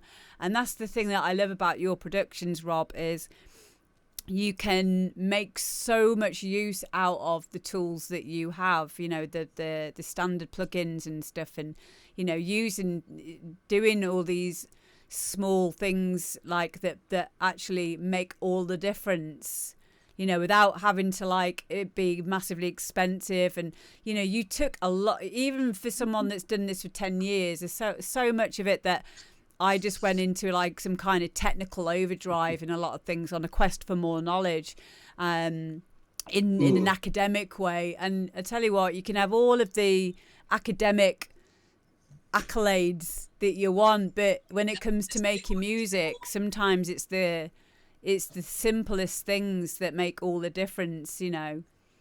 Absolutely. That's what you learn by experience of writing over years, is that less is more all the time. And, yeah. Sometimes, Phil. No, it's true. It's all about, you know, making things come in with a flow. That's the important thing. It can't just be sort of, you know, thrown in there and just say, yeah, that's going to go with it. Throw more in to try and make it sound better. It's about kind of putting movement on noises to make them work with each other, to get the best out of them. So like the EQ shift it just helps it shift from your ears hitting a certain frequency towards the other end, to the low end, back to the high. So it just makes you move a little bit side to side, and it gives that lead a little bit more of a sort of feels like it's moving somewhere rather than it being sitting on one level. Yeah, and it really does, because like you could, like the way that it makes me feel is almost like what you'd get out of panning left to right. But if you pan something left to right, then you're not central, and then it could be lost, especially on like a system in a nightclub, you know, and especially a lot of systems are still mono setups, etc. So you're getting the feel for that without losing any of the energy and any of the solidity of that actual sound. And that's what I really loved about it, because I knew like what I liked about hearing those sounds, especially in your music. But I think I just always assumed that it was like, you know, when you can just assume something for a while and then after a while you just believe it to be true. Like I wouldn't have thought for one moment that you'd have just used a fruity EQ. And I was like, I could have done this all along. What? Yeah. Well, it sort of stems back from listening to a lot of Captain Tim Rip's tracks back in the day. That kind of, and some of Karim's earlier stuff. That kind of had those leads. They were kind of sweeping in and out, and I was like, how do you do that? And then I think I just came across it somehow and realised that's how it's done. Oh, What does this do? wow. And it's probably by error, really, of just putting a bell notch up and moving it around accidentally, and then getting that, and then recognizing that you could automate that shit. That's the great thing about all of these hours that we all spend. Like, don't have a problem with that, guys. You know, like a lot of these people who are people that we all look up to, who have withstood the test of time with production, will all be ones that have spent the countless hours of trial and error, being coming across, having happy accidents, having that amazing dopamine hit from finding something like that. I mean, when you said, like, when you came across that, the EQ shifting, like, I can just imagine how that would have felt when you discovered that for yourself in your own production. You know, it would have been that those feelings are like what we wait for, and we could have two of them in one evening, but then have none for like 5 years. yeah, because it's so easy to sort of fall into the trap of repeating the processes that you do from track to track. Yeah, like I went through a stage of high pass filtering every single tune at some point to try and get a certain desired effect, to give it a bit of a in and out feel and a bit of more sort of, you know, intensity to the leads, and I can't keep doing that every time. There needs to be some other way. And then I came across the EQ shift way, but then you don't have to do that. You can just sort of do it through moving oscillators on your leads and things like that. You know, change it up every 16 or something, and you know, octave higher, octave lower, all that kind of stuff. So it's taking the concept of what that is, and then you can apply that to different separate things. So you can it's about knowing what you're doing so that you can recreate it every single track that you do, but just in different ways. So like you said there, a big part of what you just said there is the 16 bars thing, so movement and change every 16 bars. Yeah, exactly. It's all about, you know, sort of moving it on slightly just to get that flow and energy going within the tune. And it can be something so simple where your lead's doing something. You can just decide to go, okay, let's just move it up one octave.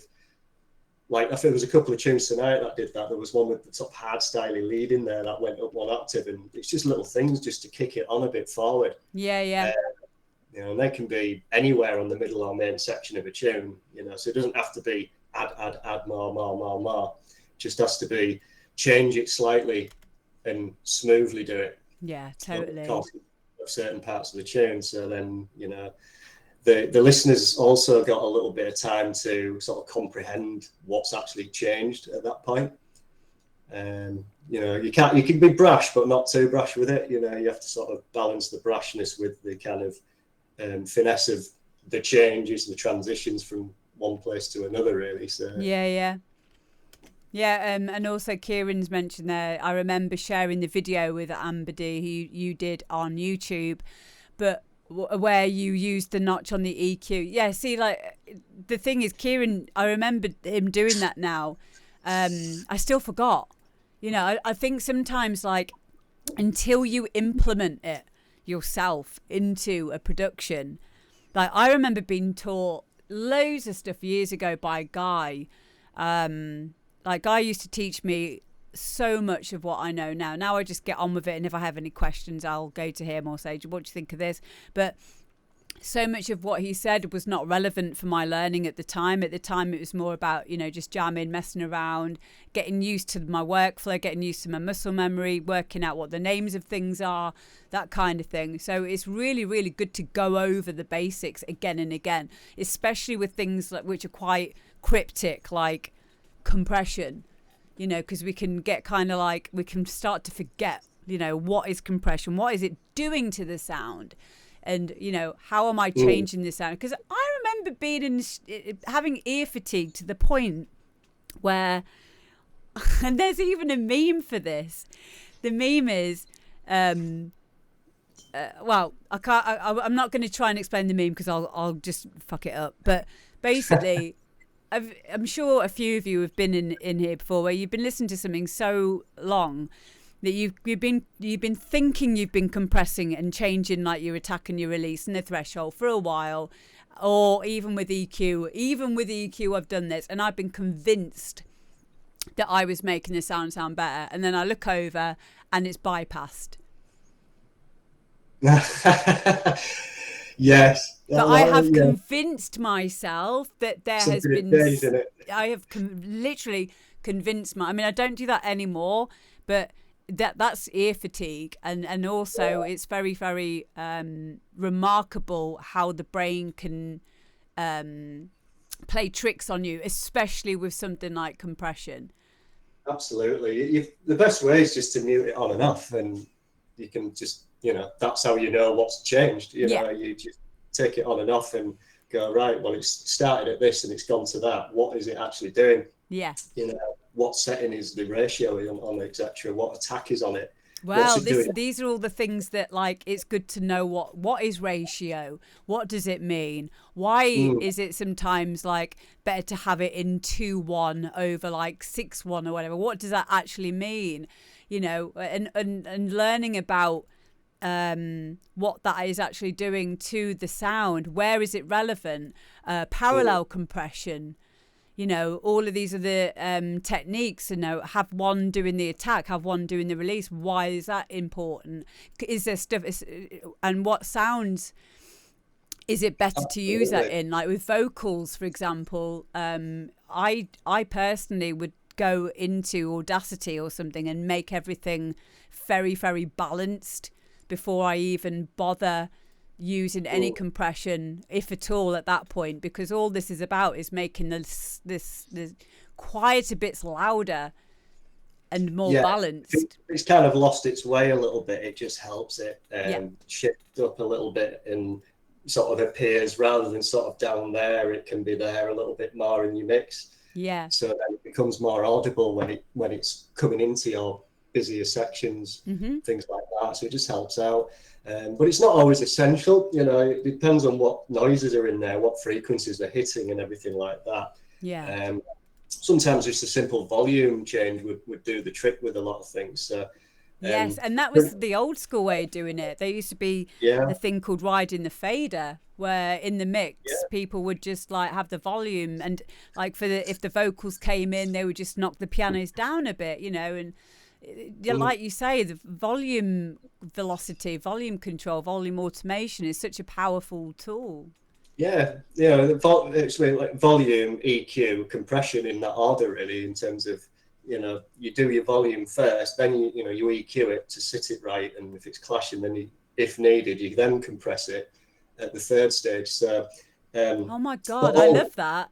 So what did you say? Volume first, then get it sitting at the decent enough volume, so it's standing out or subtle depending on noise, and then EQ it, then compress if need be. So but like there's depends on where you are, like stage wise of writing. If you've done it for years, then you want to start going into compression, parallel compression, all that kind of stuff. But when you're sort of starting out for a year or something, the best thing to do is just get a full layout done and get your ideas in there, because it's so easy to look at the more technical things and get lost in it and not get a tune done at all and get frustrated with it. So I love that.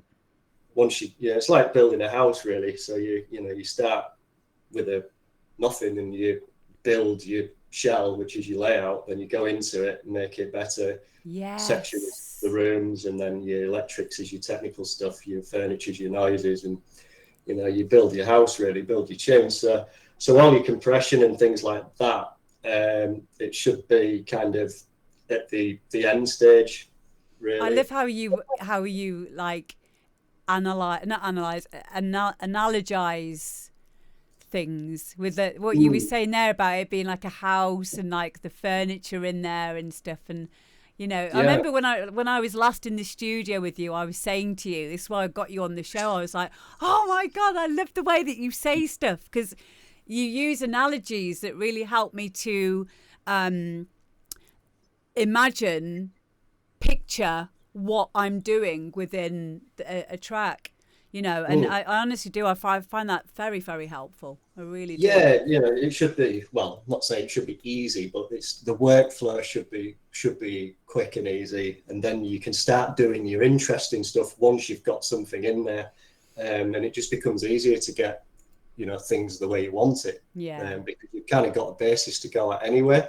So, start to finish, not overly quick, but as quick as you can. Yeah. And you can go into it at stages and different days and things like that. A bit like painting, I suppose. So you kind of, next coat kind of thing. And yeah. I love that. Brilliant. When you sound in there. So, so easy to get stuck and get too sort of delved into one specific area that's really technical. Before you know it, you spent half an hour trying to get something right. But if you haven't got all the tune done, you'll end up stopping doing it because... Exactly. Don't run before you can walk. I must remember that. I really wish that I told baby Amber that when I was stressing over subtractive and spectral and FM synthesis, and I was so adamant I'm not using any presets, and everything sounded shit. But it is a good thing to learn how to use your synth and delving into, I mean, FM synthesis is probably one of the hardest ones that I've ever gone into, but my God, it was really helpful because it helps you to understand how sound works and, how all of that works. You can make any sound, pretty much any sound, I think, with FM synthesis. It's just amazing. Operate is a really good synth as well for anyone that uses Ableton. To go and have a little play around with that. If you're just a beginner, definitely Sylenth would be a really good one to start off with. Subtractive synthesis is very forgiving. It's very basic in a good way. It will allow you to make big changes and to the parameters without completely losing the sound. I'd say that would be a really good start off point. We've got one more track to do, Rob. You've been amazing. We've done like 3 hours now. Wow. This has been an amazing stream, though. This really has. Okay, this is JLF, Obbo, and Tom E. And this is called Wobble Gob. And it's the Jumping Jaw Harp remix.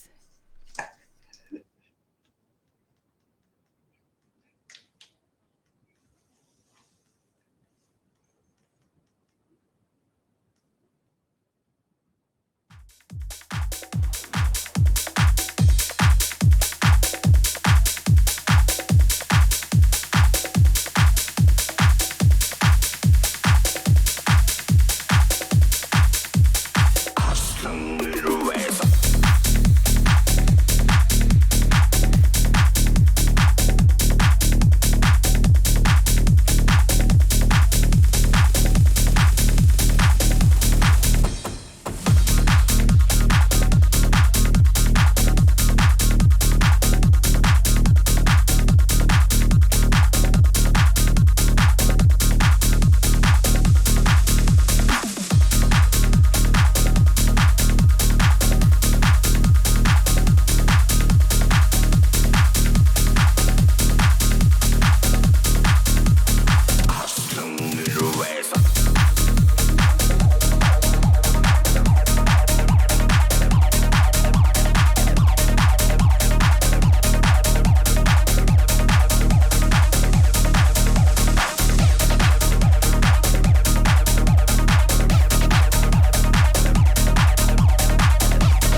So there you go, guys. I had a listen to that earlier, and I would like to know now what you thought of that, Rob.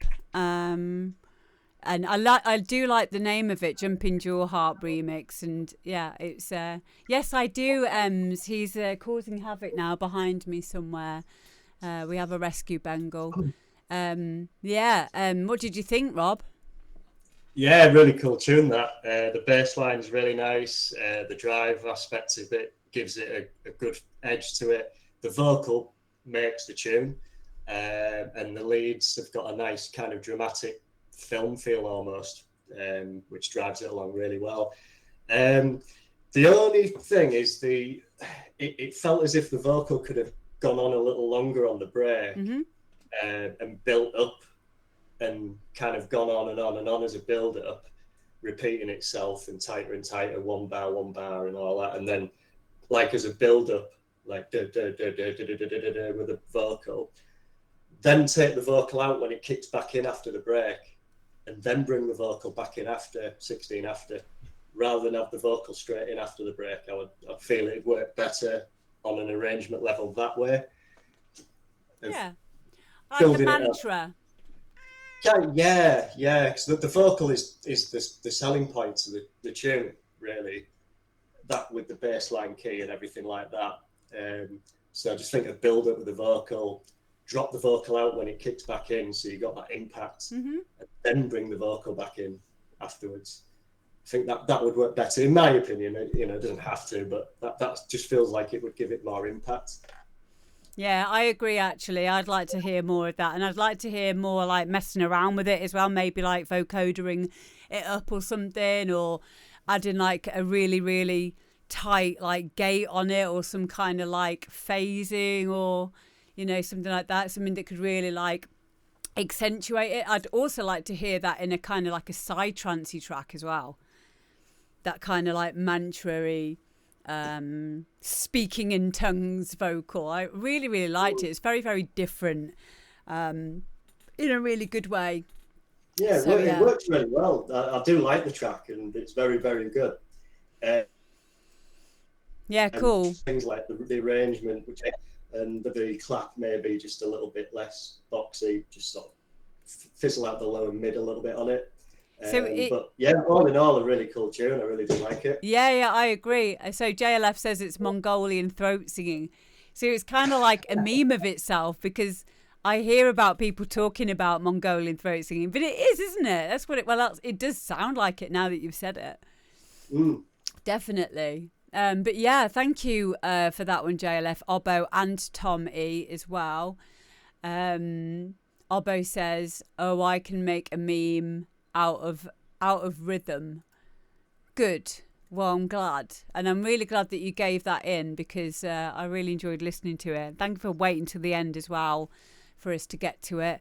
So we've done all of these now. So Rob, one of the reasons why I wanted to get Rob on as well is because Rob's mentioned that he wanted to start doing some music production streams on Twitch. And I just wondered now if you guys, who would be wanting to see something like that? I'm sure some of you would definitely want that. I know I would definitely get a lot from that. And I know for a fact that I would be watching that if you were doing them. Are you going to have a little think about doing that, Rob? Yeah. Once kind of set up to be able to do it, I'll probably just maybe spend an hour or two occasionally just basically doing stuff off the fly. So it'll just be, just sort of not teaching the way, but teaching a way. And I've always said that I'll, the way I sort of show how to do things is never a correct way.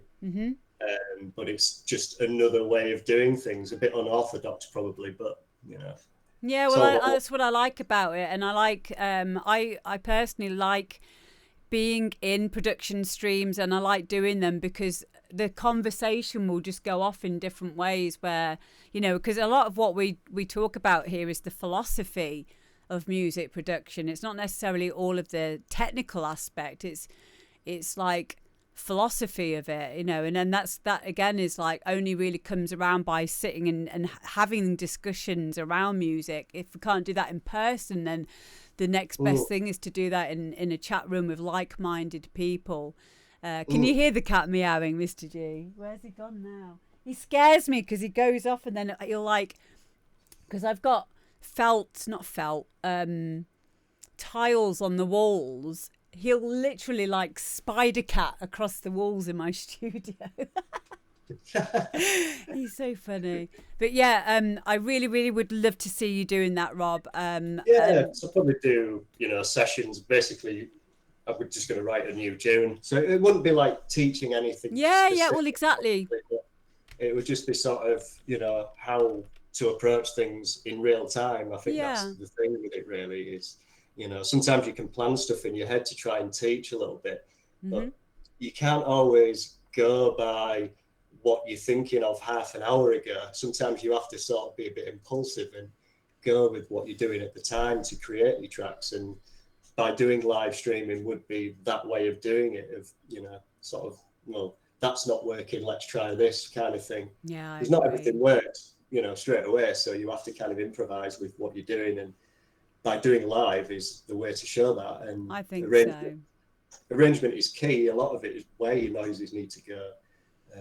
Even if they're in key, if they're not always in a way that it's giving off a groove or an energy to it, then you need to put them in different places to get the best kind of repetitive but infectious groove out of what you're writing. Yeah, I agree. And yeah, all those things. What are you doing? Where have you gone? What are you doing? You can't see him there because I've got like a little thingy on. Hang on, where is he? Come here then. Come to mummy. Come to mummy. What are you doing? Where are you going? He's going to fuck shit up. That's what he's doing. But yeah, thank you so much, Rob. I really appreciate that. Pleasure. It's been great. Thanks for having me on. And it's been great to actually listen to some tunes for a while, because as a producer, it's hard sometimes to not. You end up not listening, and you end up analytical whilst writing yourself. But it's nice to hear what other people are doing a bit. Yeah, it changes it a lot, doesn't it? Because so by hearing what I've heard tonight has made me think, oh right, that's interesting. I've never tried that. So always listen to tunes now and again, rather than just write all the time. So it's been great to well, thank you. Honestly, thank you so much, mate. I'll have you on again at some point if that's all right with you.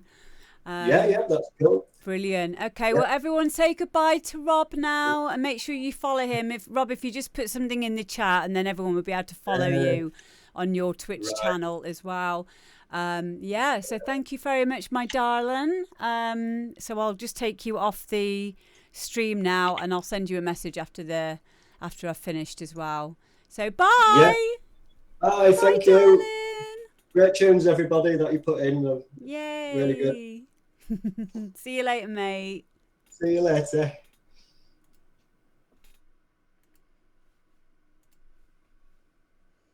Oh, that was so much fun. Thank you for sticking with us to the end, guys. We're going to go over and see Nick Arkle now. Make sure you do follow Random But Raw, Rob. We'll be back in 2 weeks' time, because I'm in Sierra Leone next week for 9 days. So it'll be in 2 weeks' time. So thank you very much, everyone. Enjoy the raid, and I will see you very soon. I love you. Mwah.